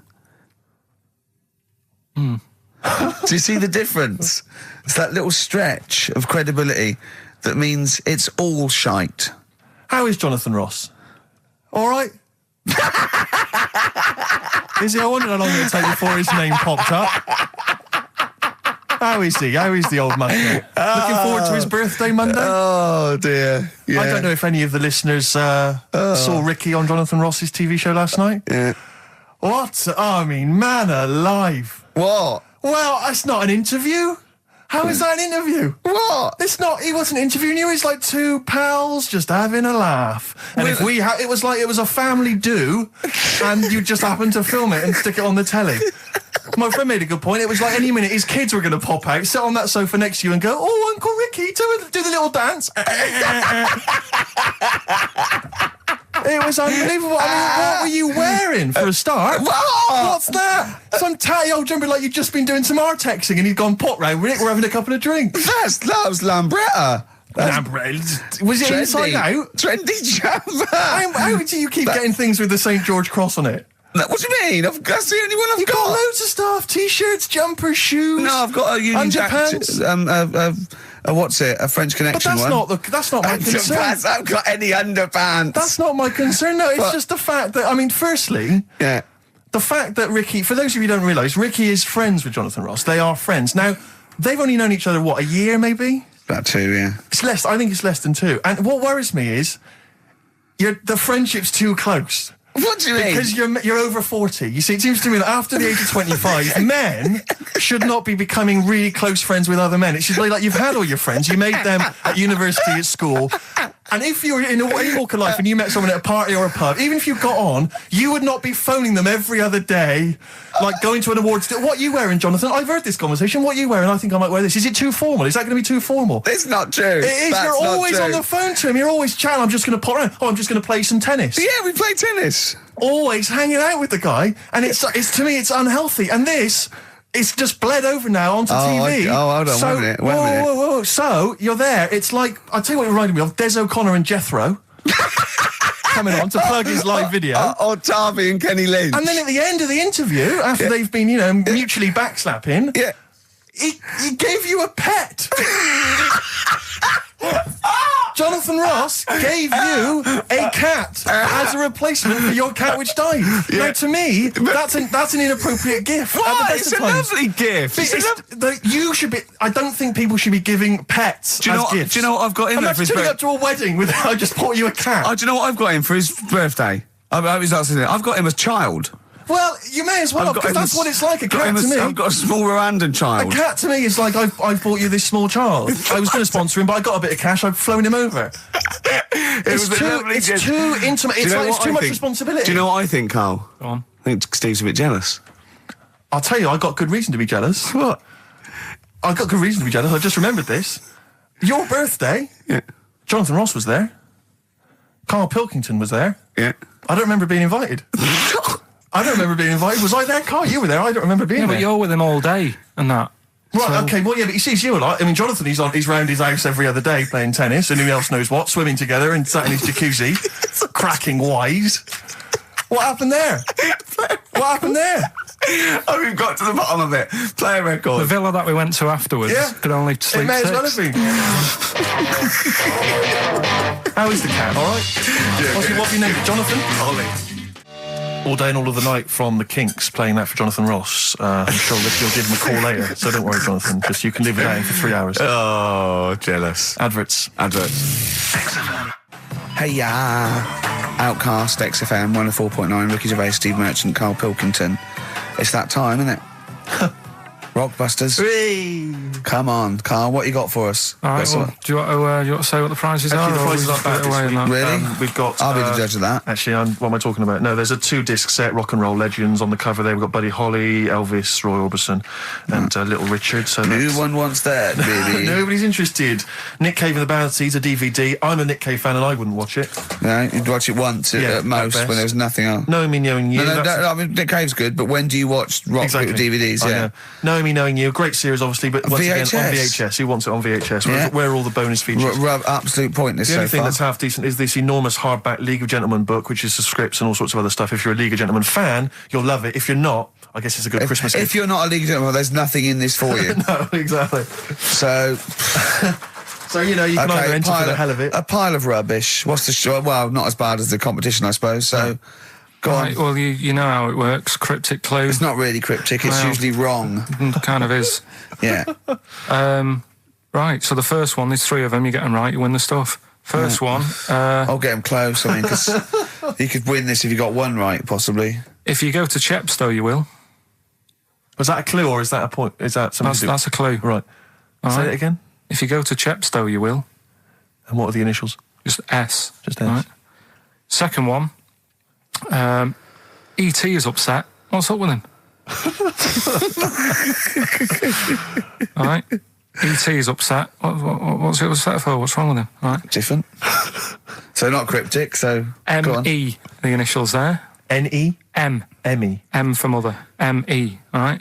And the third one, I had a tape with. Jesus. Imagine Bob Holness doing this against in the Gold Run against the clock. Right. I had a tape. No, I had a tape with some. Listen. I had a tape with like Humpty Dumpty on it, and Hickory Dickory Dock and that on it. But I've broke it. All right. Constantly listening to trying to figure them out. Trying to solve the crime. Exactly. Who pushed Humpty? Yeah. The initials there, B.R. Right? So, first one, if you go to Chepstow, you will. The initial S. E.T.'s upset. What's up with him? Yeah. Right, what's up with E.T.? I don't know. What's up with E.T.? E.T.'s upset. What's up with E.T.? Yeah. The initials there, M-E, is that right? Yeah. Hey, yeah. Let's go through that one more time. Yeah. If you go to Chepstow, They're you like might. jazz questions. Yeah, exactly. Just freeform. Exactly, yeah. E.T.'s a bit upset. What's that? What? Hey, dude, what's the matter, man? And I had a tape with like Humpty Dumpty on it, Hickory Dickory Dock, stuff like that. Doesn't work anymore. What's gone on there, right? What's gone on there? B.R. First time we said, well, you broke it. Well, I broke it then. Is that important or not? Yeah. I broke it. And so it's B. B.R. Okay. Right? Okay, well, you can text if you have a mobile phone. So everyone, there's no excuse to not take part. 83XFM is the text, 83XFM, or the phone number. No, we're not doing the phone, obviously. We don't I think I know what speak the B might stand for. And otherwise it's ricky.gervais@xfm.co.uk. We'd love to hear from you. Oh, it sucks the lifeblood out of me, does, doesn't it? just listening to Rockbusters. Something to bring you down even further, although it's a beautiful, beautiful tune. Oh, beautiful. Ryan Adams has got a number of different albums out at the moment. One is called Rock and Roll. It's not great. Don't really bother with that one. Do dig out, though, Love is Hell Part 1 from Ryan Adams. It's available at different places, and you'll find this on it. Track 5, Wonderwall. His version of Oasis is Absolutely wonderful. beautiful, isn't it? It's a treat. XFM 104.9. Yeah. Ryan Adams from his new album Love is Hell Part 1. That's his version of Wonderwall. Rick, I know what you normally enjoy, about 20 to 2. Some ads. You love them. Fortune Faded Red Hot Chili Peppers on XFM 104.9. You, of course, don't ever take the tube anywhere, Rick. No. You haven't done that for years. No. Take cars everywhere, or you walk. Or you get a lift from Jonathan. But me, I'm still forced to take the tube, which is also very embarrassing at the moment because of You're those not forced posters. to take the tube, are you? I am. What do you mean you're What, am I made forced of money? Well, you could How walk. else am I going to get about? You could walk. What? You can drive. Why don't you buy a car? Oh, yeah, driving into the centre of town? Congestion charge, are you paying that? Are you a fiver? Hey? What do you think of that, Carl? Hey? Oh, yeah, because he's Mr. Flush. He's Mr. Lavish with his cash. Well, no, I've moved in close, haven't I? I'm not moaning about it. I walk everywhere now. Well, good. Yeah, I'm something pleased about for it. you. Yeah. I'm I pleased for moaned you. about it, but then I sorted it out. But you're always whinging anyway. Let's not get on to you, Carl. It's always you. Yeah. So, What's up with Steve today, do you think, Carl? Oh, what's going on? He's having a go, isn't he? it's not helping those posters being on the tube of us. That's not helping. I don't know if you've seen those posters. You obviously don't go. Have you seen them, I Carl? saw the, yeah. I haven't It's seen it like, on the tube, but everywhere I go, I'm stood next to one. I can't avoid it. Yeah. I'm on the tube waiting. I look around. It's us again. And it's so embarrassing because it looks like you're stood next to it deliberately. I can't browse in HMV now. I went last week, and you keep coming up to pictures or cardboard cutouts of Brent. Right? Yeah. And I was in a bookshop, and I was looking at there's a big almanac of comedy, right? And I was just looking through it, just browsing, like killing time. And there was a picture of me. And just as I started looking at this write-up of The Office, I tapped on the shoulder. It was one of the words there. Said, "Do you mind signing some script books?" So she saw me looking at myself. Yeah. And I wanted to go. I just turned to that page then. Yeah. I was in a bookshop looking. There was a big book on sitcoms. It was like the A to Z of sitcoms or something like that. And I genuinely was looking up other shows because it was about other comedy shows. And I was looking something up. Guy that I knew came up to me like that. And I just started I'm just looking. Oh, Robin's Nest. Where's that? Birds of a Feather. I just got because it's like I'm interested in comedy before the fact I got in comedy. So I will buy a book on comedy. Exactly. Yeah. But on the tube, it's really awkward because it's like it's everywhere I walk, they're kind of round the corner, so you don't sort of expect them. And then I'm sort of running now from kind of corridor to corridor, pillar to pillar, to avoid being stood next to this picture, in case I look like someone who stands next to this picture, trying to get recognised. Imagine that. Of course, Carl didn't want his little round bald head on that. Yeah. But I was on the tube today, and sometimes you can't help but overhear a conversation. Yeah. And this one woman, there was two friends, they were sat there, and one woman said, she just said, I must tell you this. I was in the pub last night, and Dave called, and I said, Dave, he said, I can't hear you. I said, Dave, it's not, he said, I can't hear you. So I held the phone up so he could hear all the noise in the pub. That was it? That was the anecdote. That was the story. And I wanted to lean over to her friend and say, unless this woman has given you a kidney or saved you from drowning, do not be friends with her. Break up this friendship. She hasn't got anecdotes. Because what's that? And I've got acquaintances like that where you speak to me, get cornered at a party, this is the person who has not got anecdotes. The anecdotes, they're not stories. That's it. It's like you're expecting for something else to happen. Never does. Well, I was with Danny Baker yesterday. Oh, yeah. He's brilliant bloke. Guy, first time I met him, and we got on like a house on fire. Put his number straight in your mobile. Well, we've exchanged numbers because he's got some great anecdotes. You had to delete mine because you only got so many. I might write with him because he's funny. He did this thing and it was absolutely brilliant. He's doing he wrote a documentary, and he's a great guy. He's funny as well. You know what I mean? It's this. I tell you what it is. It's the showbiz friendship. That's what I loathe. I think it's the fact that somehow. You're because it's like you haven't got to go through the formalities of making friends with someone because I respect your work, you respect mine. I'm a funny guy. You've seen my work. Let's be friends. Yeah, of course. Yeah. And it's like, it's a horrible kind of icky sort of. Listen, Steve, me and you are going to stay in touch, whatever. So, I mean, probably not my birthday this year, but next year. Sure. We've known each other 7, 8 years. Yeah. So come to that one. Yeah. Well, can do I need to wear the waiter's outfit again? Oh, God. Oh, dear. Yeah. PIMP by 50 Cent, or 50 Cent, as I call him. XFM 104.9. I'm Ricky Gervais, you're Steve Merchant. There's little Karl Pilkington over there. All right? Yeah, not bad. Listen, Oh, he's perked up. Yeah. Oh, he's back in the area. Well, you got something to say? I was kept quiet in the first hour. I'll let you get on with that now. What you got to say? Is it just have a guess? Is it about monkeys, Chinese people, or little gay fellas? It's about little gay fellas. Sure. Is it? Of course it is. Go on. Yeah, but not because I like Sorry, I'm just making a that. tally. Let me just note that down. Yeah. No, but it fascinates me, doesn't it? All stuff like that. That's a bit sort of different. Yeah. Yeah. And that. What, showing me. like monkeys and Chinese people? Well, and that thing you were showing me before, the half woman. No, you weren't impressed with that. Well, no. That woman that's got two pieces of genetic makeup in her, where it was two separate sperms and two separate eggs fused, and she came out as sort of a normal person, but she had this residue of genetic material, and so she's had two children that aren't genetically the same as her. Yeah. Right? And they showed it in the paper by doing her half white and half black to show the two different, you know what I mean? Just for he went, does she look like that? I said, of course not. He went, not interested then. Of course. Yeah. So how could I tell? Not interested in that at all. Yeah. If I'd have said she'd given birth to a monkey, fascinated straight away. Well, anyway. Go on. Well, that's what I'm saying. I'm just interested in weird stuff, right? Yeah. So am I. That's why you're on the show. Talking about little gay fellas and that. Yeah. Little gay fellas. Northern Line, the underground tube thing. Not the boy band. Right. Yeah. Apparently, on a Saturday night late, I don't know what that is. What time late is in the sort of gay community, as we've discussed before. Yeah. But apparently, the last carriage on the Northern Line, they all get in there. What do you mean they all get in there? They sort of take over the last carriage of the Northern Line on a Saturday night. Right. And it's like the gay carriage. Right. And what exactly do? They just travel about on the Northern Line? No, just have a chat and that, and like just stick on the communards. How do you know? Someone tell me.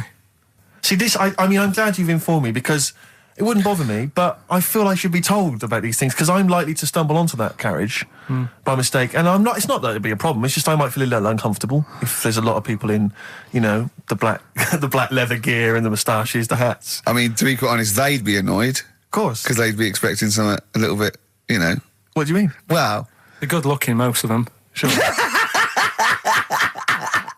No, they are good-looking fellas, though, aren't they? What do you mean? What do you mean? They're just a lot of the gay, they look after themselves and that and look good, keep themselves. Some of them work out, yeah. You see, this is the problem I have, because there's a lot of areas in London and elsewhere in the country where there's a sort of, it's a gay thing, it's a gay public toilet, or I don't mean it's gay, but it's not like a legal thing. You mean it's a cottage? But it's a cottage, whatever. I mean, I remember being in Bristol once doing some... You're confused when I said it's a cottage. Yeah. That's a term for where gay people go in toilets to sort of meet and greet each other. But I shake hands.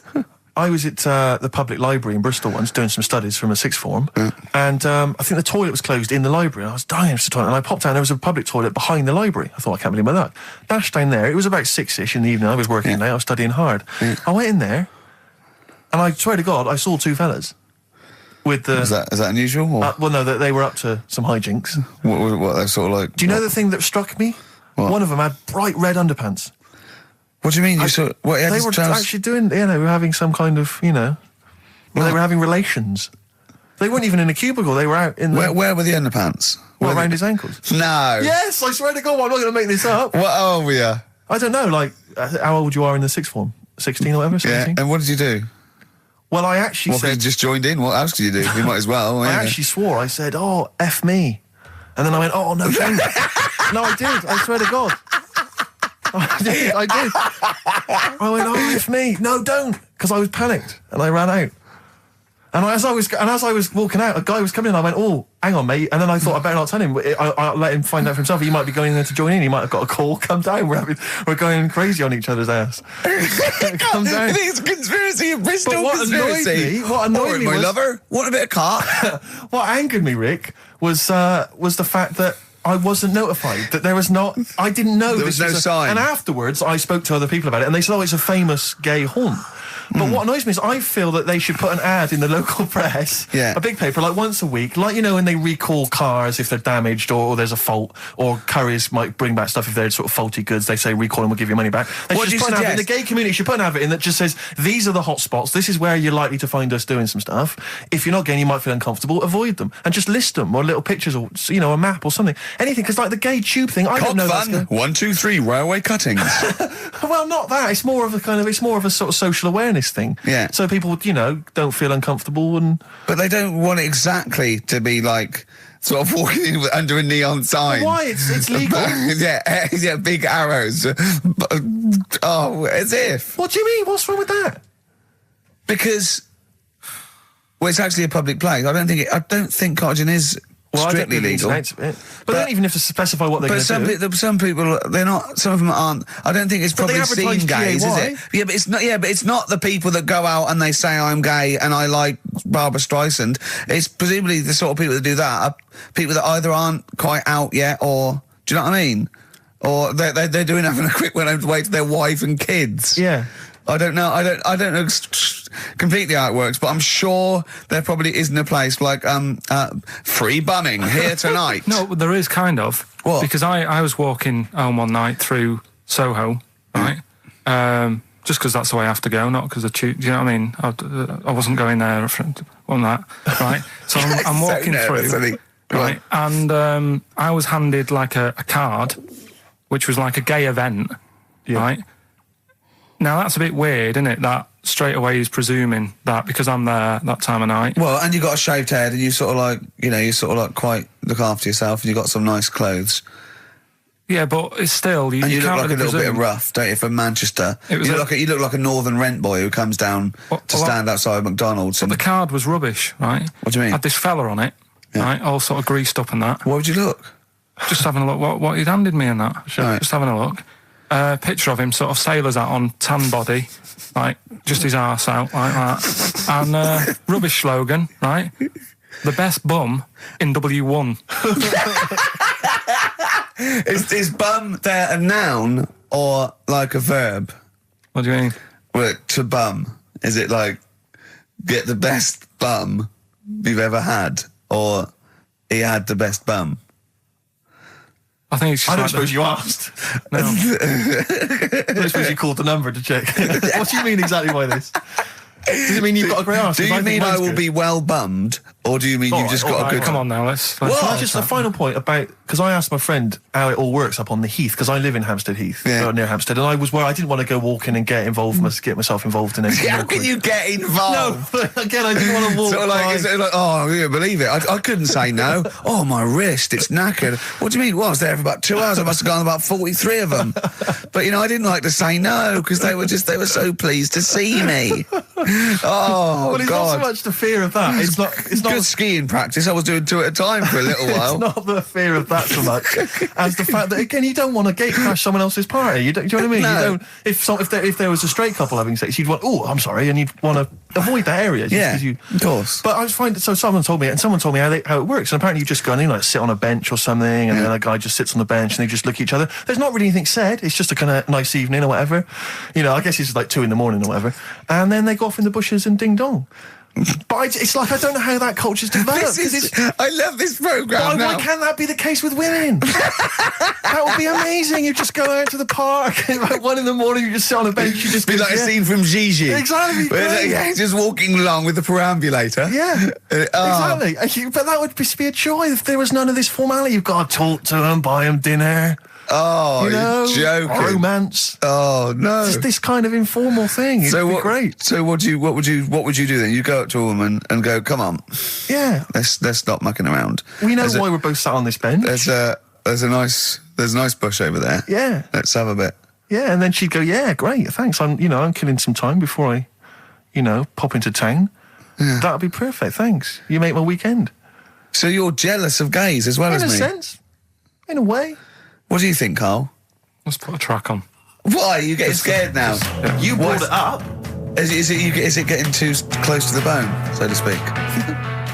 Radiohead and There on XFM I'm Ricky Gervais, with me Steve Merchant and Karl Pilkington. I was talking to my dad the other day. He was saying he lived in Bristol, and my family live in Bristol, and so they can't really listen to the show. And he said, I was thinking of buying your grandparents a digital radio for Christmas, so they can listen to your show. Imagine them listening to that last link. About you? And then me seeing them at Christmas. Steve, you never told us you saw two blokes bumming. Yeah, and then what's that about you jacking off 30 men? Exactly. You've got to say no, lad. I know you're a nice fella, but just because they want relief, you're not the man for it. Oh dear. They must be so proud. Yeah. Rockbusters. Yeah, they'd be loving this, right? 3 clues were, first one, if you go to Chepstow, you will, right? The initial was S. That was seahorses. All right? That was the answer there. I'll give you that. That's fair enough. I'll give you that. E.T.'s upset. What's wrong with E.T.? What's wrong with him? Yeah, right. The initials M.E. Yeah. What's up with him? He was Missy Elliott. All right, Elliott. Doesn't count at all. What? Doesn't count at all. Missy Elliott. You know what I mean? What's wrong with E.T.? Well, what is that with him? No, just let him explain it. Sorry, Carl. Do it again. I wasn't listening. Do it again. Elliott, yeah. Who's in E.T.? Yeah, I'll just do the clue again. Right. E.T.'s upset. So he's looking a bit sad and that. What's What, up with E.T. him? the extraterrestrial? Yeah. Yeah, go on. Right, and his mate, Yeah. who's in it's called Elliot. Yeah. Right, he's upset. What's up with him? Well, he's Missy Elliott. Missy Elliott, what's she got to do with it, though? I don't understand. No. The way you'd say it, you'd say, what's up, E.T.? And it'd go, oh, Missy Elliott. Why would he Missing. mention her? I don't understand. Was it a thing in the film? Missing. She wasn't even around. Missing? Oh, Missing Elliott. Oh, no. Oh, that makes sense, Carl, but she's not called Missing Elliott. It's meant to be about rock Cryptic, stars, that's what I though, always isn't it? say. Missing Elliott, isn't it? So it's meant to be about rock stars, isn't it? It's though? just cryptic, though, isn't it? Cryptic clues. And Oh, no, that's not cryptic. That's shit. You. Right, the third one. I had a tape, and it had Humpty Dumpty on it, and I love when he says Humpty Dumpty. Yeah. Humpty Dumpty. Hickory Dickory Dock and that. Yeah. But the tapes broke. Yeah. That was BR. Buster Rhymes. Say that again, I dozed off. Sorry, I don't understand. What do you mean? Who's the winner, Steve? No, it doesn't. No, do you mean busted? Buster. Well, it's kind of like that. Cryptic. No, it's not. No, cryptic doesn't mean change it, so it's not the same. Steve, who's the winner? We got loads of right answers, so... It's interesting, this email It's weird, system, isn't it flashes up suspected spam. If it, spam is that stuff that gets sent around the internet. Yeah. And it flashes that up if it thinks it's going to be a spam email. And every time it comes in with a Rockbusters answer, it just says suspected spam. In a sense. In a way. Let's give it to Catherine Jakeways from Hackney. She's got those answers. Rubbish. Absolute rubbish. You know, talking about your parents listening, Carl was in Heat this week, and they mentioned that he does this thing on Sky. What is it? It was this thing with Richard Bacon, some programme about watching telly, and you just talk about what you're watching and that.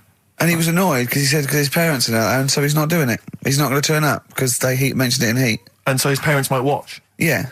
Why are you worried about that? I don't like them watching stuff, do I? I told you. It dates back to when I did Little Donkey at school. Sure. I don't want people watching me. What's that? Just renew us on Little Donkey? What happened?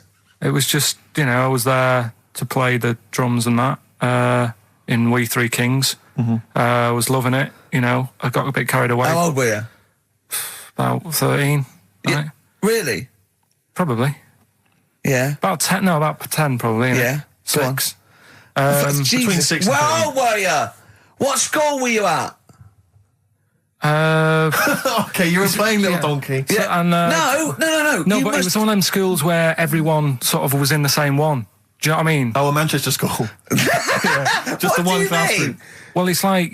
sweeping chimneys in the day and then 1 hour of learning? What are you talking about? What school were you at? Was it infants, junior or secondary? They didn't really do that. It was one way... What do you mean? You did that. They still have to abide by the laws of the land in Manchester. No, but it was a lot more... Like you had infants, but you also had, the older lot. There's kids there... When you're in the younger year and that, you'd see kids and you go... Talk English and use terms that people do when they're talking about schooling. I don't even want to talk about this. No, how old were you? What? Oh. I'm guessing maybe 6 or 7 or 8. So you went from 13 to 6?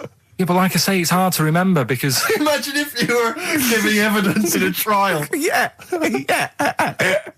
How old are we? I don't know. Yeah. I mean, I don't know. I can't really narrow it down other than 7 years either way. You know, theoretically, he could get called up for jury service. Right, you're on... White Stripes, hardest button to button on XFM. That's a frightening thought that you came up with before the break. That Carl jury service. Carl could be responsible for someone's rest of their life. Yeah. Because jury service, that applies to anyone. Anyone could get sent the form. I think you're obliged to go unless you have a really decent reason not to. Imagine it was a really, really important trial. Well, what annoys me is that isn't it supposed to be you're tried by 12 good of men your and peers? true. 12 good men and true. Yeah. Good men and true. And women, of course. The only thing I can hope is that the defence attorney would wheedle out Carl at an early stage. Oh, yeah, objection. I object. Yeah. Why? I object. Have you heard of something called Rockbusters? Yeah. Well, sorry, you can't just object on that. OK, then what if I tell you my client, standing trial, is a little gay Chinese fella? And here are some of the tapes from XFM. My suspicion is he's prejudiced. So how does it work then? How does what work? What do you mean? You just get called up and you have to do jury service unless you've got a very good reason. And it's not, I normally have Mondays off. Yeah. Oh, you wouldn't like that. You have to get there at 9 o'clock. I've got to prepare monkey news. Yeah. Oh, you couldn't stand it. Just wouldn't do it. What would you say? Say, don't get me involved. Because I got involved once. Don't get me involved! No. What do you mean you got involved once? Well, with the police and that, when I lived in Manchester, I saw a bit of car crime going on. Right. And I got involved. Hassle. I'm telling you. How did you get involved? You phoned the police? Yeah. Because I thought, well, I know, well, that's just it. But I thought, I'd hope somebody did it with my, Yeah. So, and it's just a hassle. Loads of phone calls. Canary. Having to stand on a balcony of this, tower block that I lived in. Police shouting up at me. I'm stood there with my underpants on, right? And what it was, a car had been robbed, right? Mm-hmm. So I call up the police and that, right? Said, right, listen, car's been robbed. And they said, where is it? I said, I don't know, just across the road from where I live, right? So I tell them where I live. Where do you live? How old were you, 13? So she's asking loads of questions and that. I'm saying, look, whilst you're asking all this, they're actually getting away, so, will we leave it? And she's like, no, we'll track it down, blah, blah, blah. So I said, well, look, I work nights. What could you see? You could see some lads just pushing a car. Pushing a car? Yeah. That's how they steal cars in Manchester, is it? Yeah. Everywhere else in the country, they're getting in, they're driving them away. In the south, they drive them away. Exactly. Usually sort of like In start Manchester. the engine. It could get away a lot faster. What do the police do? Push their panda car after them. Exactly. Say, come on, lads, don't cheat, don't get in the car. They're just pushing it. It was late at night and that. And I suppose you don't want to start the engine. Of course you don't want to wake people up, not when you're nicking cars. Of course you don't. All right, So late at night? Hold on, they weren't gay. They weren't gay, were they?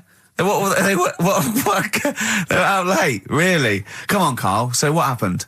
So, anyway, I said, look, don't call me back. I'm going to bed, right? I've got work in a bit. Brilliant. So, Let's go. What? So that was that, right? Where were you working? Next thing, right? Phone's going. Hello, it's the police again. I said, I told you not to call me. Right? I told you not to call me at home. So, they said, right, the police are outside. Can you go on your balcony? She's like, oh. So I'm 10 stories up, right? Stood on the balcony with like my underpants on, right? And the police are saying, where's the car? And I'm saying, I don't know, they've gone down that road now. So I'm trying to point to them. They're shouting up, saying which road and all that. And I just thought, why did they get involved? Yeah. I don't think they found it. No. It was hassle. The blokes were pushing it too fast. Exactly. They were in the next street by now, weren't they? This don't get involved. Don't get in. After that... Imagine him being on some sort of trial where it's like some sort of mob affair. Yeah, gangland murder. Imagine him going into the witness protection. The police just explaining to him, your new name is Jeffrey Peters. Why can't I be called Bruce Wayne? Well, no. Mr. Pilkington, listen. Imagine that. Do you know what witness protection is? Oh, go on. Amazing. Look, it's when, supposing you were to give evidence against the mafia, right, you've done a job for them and now to give evidence against them, right? Right, well, if you're going to do... I mean, all I did was 2 kids nicking a car. Yeah. Don't start messing with mafia. No, listen, of course not, no. But let's imagine you were in the mafia and that you got caught doing something, but instead of going to prison for the rest of your life, you said, oh, well, I can give you Mr. Big, yeah? So they go, okay, give us Mr. Big and we'll let you off, right? So the police go, right, okay. I got handed this leaflet in Soho. So you say, well, I'll give you names. They go, right, we give evidence in court, and you go, yeah. They go, right, we'll have to get you away because you'll be done for. So you give us all the names of Mr. Big, right? We'll give you a new identity, a new passport. We'll let you go and live in Canada for the rest of your life with Suzanne, right? So why have I got to do all that? Because they'll bump you off, won't they? How did you know it was me? Because you have to give evidence in court. So they go, oh, Pilkington squealed. So you got to change all your life? Yes. Yeah. They've killed someone, yeah? Yeah. Well, look, you just know you're giving them in to keep you from going to jail. So you don't want to spend the rest of your life in prison because you're involved in something or assault or whatever. It doesn't matter, Carl. No, listen. How would the mafia know that I've said something? Because you say in court, those are the people. He's Mr. Big. He's Mr. So-and-so. He ordered the hit. Don't you know anything? It's a lot of messing around, though, isn't it? So I've got to leave this job, yeah? Yeah, I think they might try XFM first. I'd have to... What? I'd have to bin Suzanne, would I? No, she can go and live with you. You have to cut off all your ties with your friends and family, though. You can't contact them. You've got to leave them behind. Would she have to change her haircut? Possibly. When did the murder happen? Yeah. What would the new identity be that you'd choose? What would you choose for yourself? What name? Probably, I wanted to be called Brett when I was a kid. Okay. Right. Brett what? Brett Pilkington. You got to change your surname, yeah? Yeah. Well, yeah. Yeah. Maybe go ex-directory. Where would you move to? Probably back up north. No. Well, no. No, don't do that. Don't do that. I suggest maybe Brett Hanson and go and live in Australia or Canada or something. Well, maybe when they're not operating, maybe, and they just forget it. You might have to change your identity as well. You might have to grow your hair. Well, you can't grow your hair, but maybe wear a wig or a moustache. What would you do? What would you wear? So like an afro or something. Something like that. That would be brilliant. That would be absolutely and I've got to do brilliant. all that just because for 5 minutes I stood in a court thing. Yes. And said he's the one who did it. Yes. Yeah. Well, why can't I just wear the afro and the glasses when I'm in the court? Say my name's Brett, right? Yeah. Change my voice a bit. He did it, and they go, thanks very much. I go off, I carry on my life. That's I'm still genius. coming in here on Saturday. I don't know why they haven't thought That is genius. I don't know. Discounts all the witness protection scheme. Why don't they do that? Yeah. So they go, well, I'll go to court as Brett Hanson Yeah. with an afro. I don't like that. Yeah. Right, and then when I come out, I'm back to Karl Pilkington, still talking like that, but without the afro. That is perfect. You've got... Why don't you call the FBI and say, listen, I can save you billions of dollars a year. You're a genius, Carl. All right. Well done. Or Brett, should I say. The specials, Rudy, a message to you on XFM 104.9. Still to come, Rick, I know you're excited. Carl puts himself inside a movie this week. One Flew Over the Cuckoo's Nest. One Flew Over the Cuckoo's Nest. Look I forward think to that. I can imagine him in an institution like that, though. Not much of a stretch. Let's have some ads. XFM. Don't Look Back Into the Sun, Libertines on XFM. I'm excited, Steve. It's that time. It's that time of the week. Go on. Well, Carl's in a little film. Oh, that's what you're excited about? Yeah. Sorry, I thought you meant the show's almost over. Right? Yeah, no. Come on in, Carl. Right, so, I'm in One Flew Over the Cuckoo's Nest. Yeah. Took a scene from it. Yeah. Got to listen carefully in that. At the end, there'll be a question on, like, the clip that you've just heard. It's sort of like what they do in the Krypton Factor and stuff. So do you want to read out the prizes? Or just Yeah, little there's these little things. It's a couple of rock and roll albums. We got the... Why is it called One Flew Over the Cuckoo's Nest? I can't remember. I think it's explained in the book, but I don't remember. I haven't read it for many years. If someone knows, just a quick email would do. I'd like to know that. ricky.gervais@xfm.co.uk. You can win yourself, if you get the question right, the League of Gentlemen Series 3. We got that Rock and Roll Legends again, the Best of Blondie, a Nature Programme, and the Old Grey Whistle Test, Volume 3. So if you're Brilliant, so over that's well 50, worth- you'll enjoy that. Yeah. And just, if you haven't seen the film, it's just about, like a... What would you call it? Well, it's a guy who thinks he's going to get away with prison by going into a mental institution. It was a new experiment, but he finds out he can't get out and he's sort of trapped. And well, people know it. Everyone knows what. Just play it. Well, play I it. saw it last week, so... Just play it. All right. Yeah. Well, I've been observing you here now for the last 4 weeks, and I don't see any evidence of mental illness at all. Yeah, no, not mental. I never said I was. I mean, all right, I got an E in history, But that isn't why I'm in here. I'm in here because I had to get away from the outside world. It was doing me head in. I've been working too hard. I'm stressed out. I've been working like loads of hours Monday to Friday. I've been working on a Saturday with Ricky and Steve, right? That's been doing me head in. People think that's a laugh when it isn't. You're right? busy right now, are you?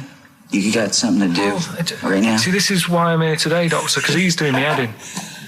What do you mean, sir? Well, he's doing me head in.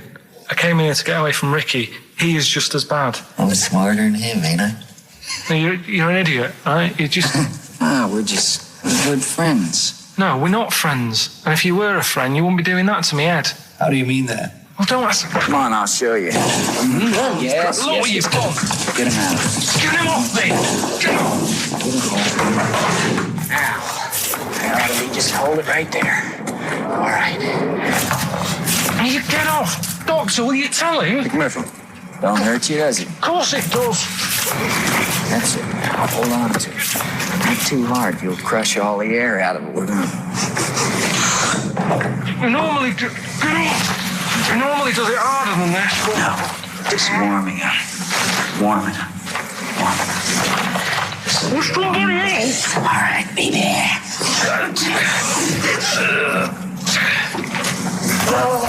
Get off! See what I mean, Doctor? That's what he's doing every day. The state of this. I don't know why you do it, because it's not as if you're going to crack it open. But I tried, didn't I? God damn it. At least I did that. I love it, the effort. Yeah. It's almost, I wonder if it's almost a strange premonition of the future. Yeah. You in some kind of home. All right, well... What's the question? Little question then. What result did I get in history? Good. All right. Yeah, well, tricky one that. ricky.gervais@xfm.co.uk. I'll text. Will we take text? I can't really bother to check the texts. All right then, here you know. Thanks for that, Rick. Sneezy. Yeah. All right, I'll play... Pernice Brothers, yeah, it's a lovely tune from their album, what's it called? Yours, Mine and Ours. Blinded by the Stars. Blinded by the Stars from the Pernice Brothers. We've a couple of texts. I do occasionally have a look at them. Go on. We've had one here complaining. It doesn't say who it's from. It just says, wow, really clever homophobic material. Genius. Switching off, idiots. Oh, I don't know what they mean. It was not clever homophobic material. It was just homophobic. Well, what do they mean, though? But how is it homophobic? We weren't being anti-gay. We were saying we don't understand the gay world. And anything that's... We were querying and questioning it. Yeah, and Carl, see, this is what I mean. Carl gets us into trouble. I can't go through Chinatown anymore.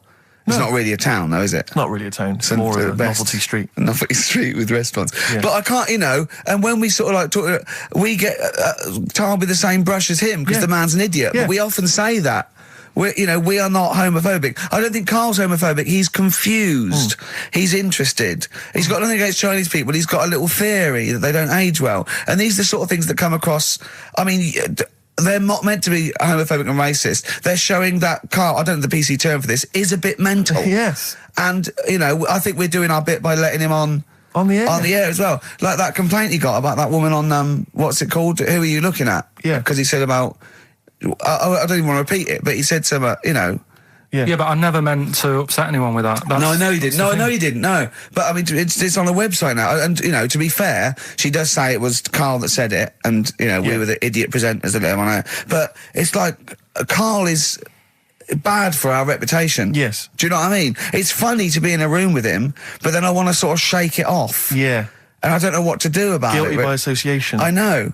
What have you got to say for yourself, Carl, for some of the stuff you come out with? What have you got to say? I mean, I know the answer. It's absolutely from the heart and genuine... ignorance. and confusion and interest. You haven't got a malicious bone in your body. Well...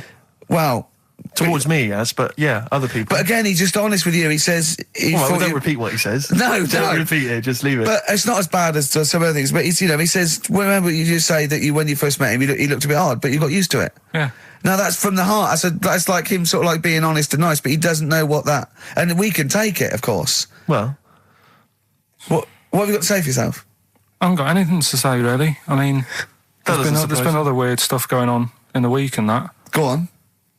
No, I might as well talk about it next week, because we're wrapping up. All I'm saying is I talk about what's gone on. Yeah. Have we got monkey news? Have we left monkey news behind? Monkey news, come on! What happened? You can't offend monkeys. I'll tell you what is annoying. What? Steve's told me about a film that is about a monkey going off with a woman.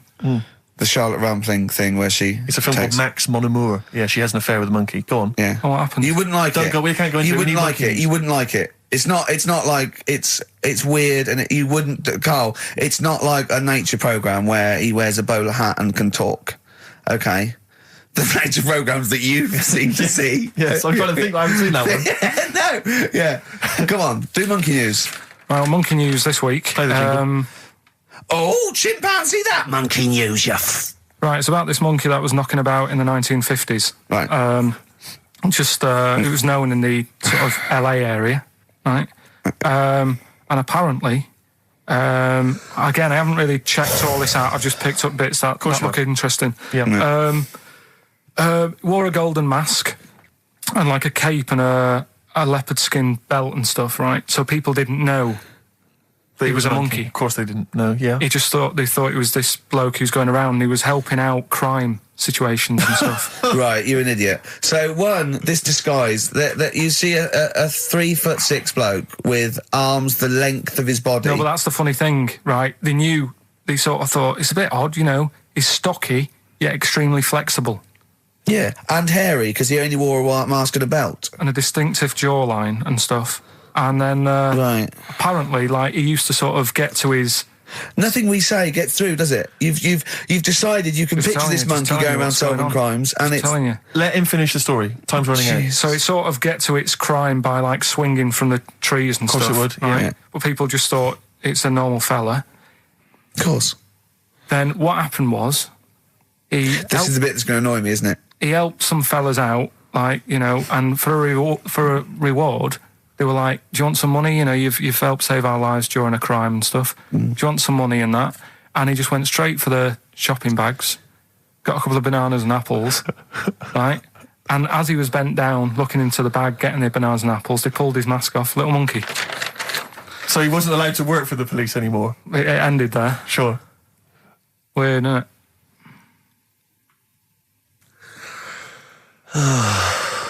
Rick, can I tell you the meaning of One Flew Over the Cuckoo's Nest? Yeah. Can we never speak of monkey news again? Yeah.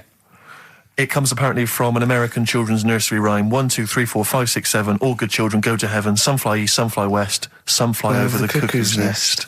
Brilliant. Now, thanks to Ian for emailing that in. Shall I give someone the prizes? Yeah. Phil Corbett, there you are, that's the first one I've pulled out. He correctly guessed that it was E. It was an E that Carl got in history. The only qualification he's got, and it's an E. Do you know that woman? Judge the monkey news based on that. Go on. That woman who went out with the monkey. What? It's a film. It's a film. It was Charlotte Rampling in the film. I don't know who played the monkey. Did she have any kids? What, with the monkey in the film? Yeah, I'm just thinking if I'm going to get it out and stuff. No. Why? Oh, because that would have been interesting. Well, no, it's just that the problem there is the kids would always look more like the dad. See you next week.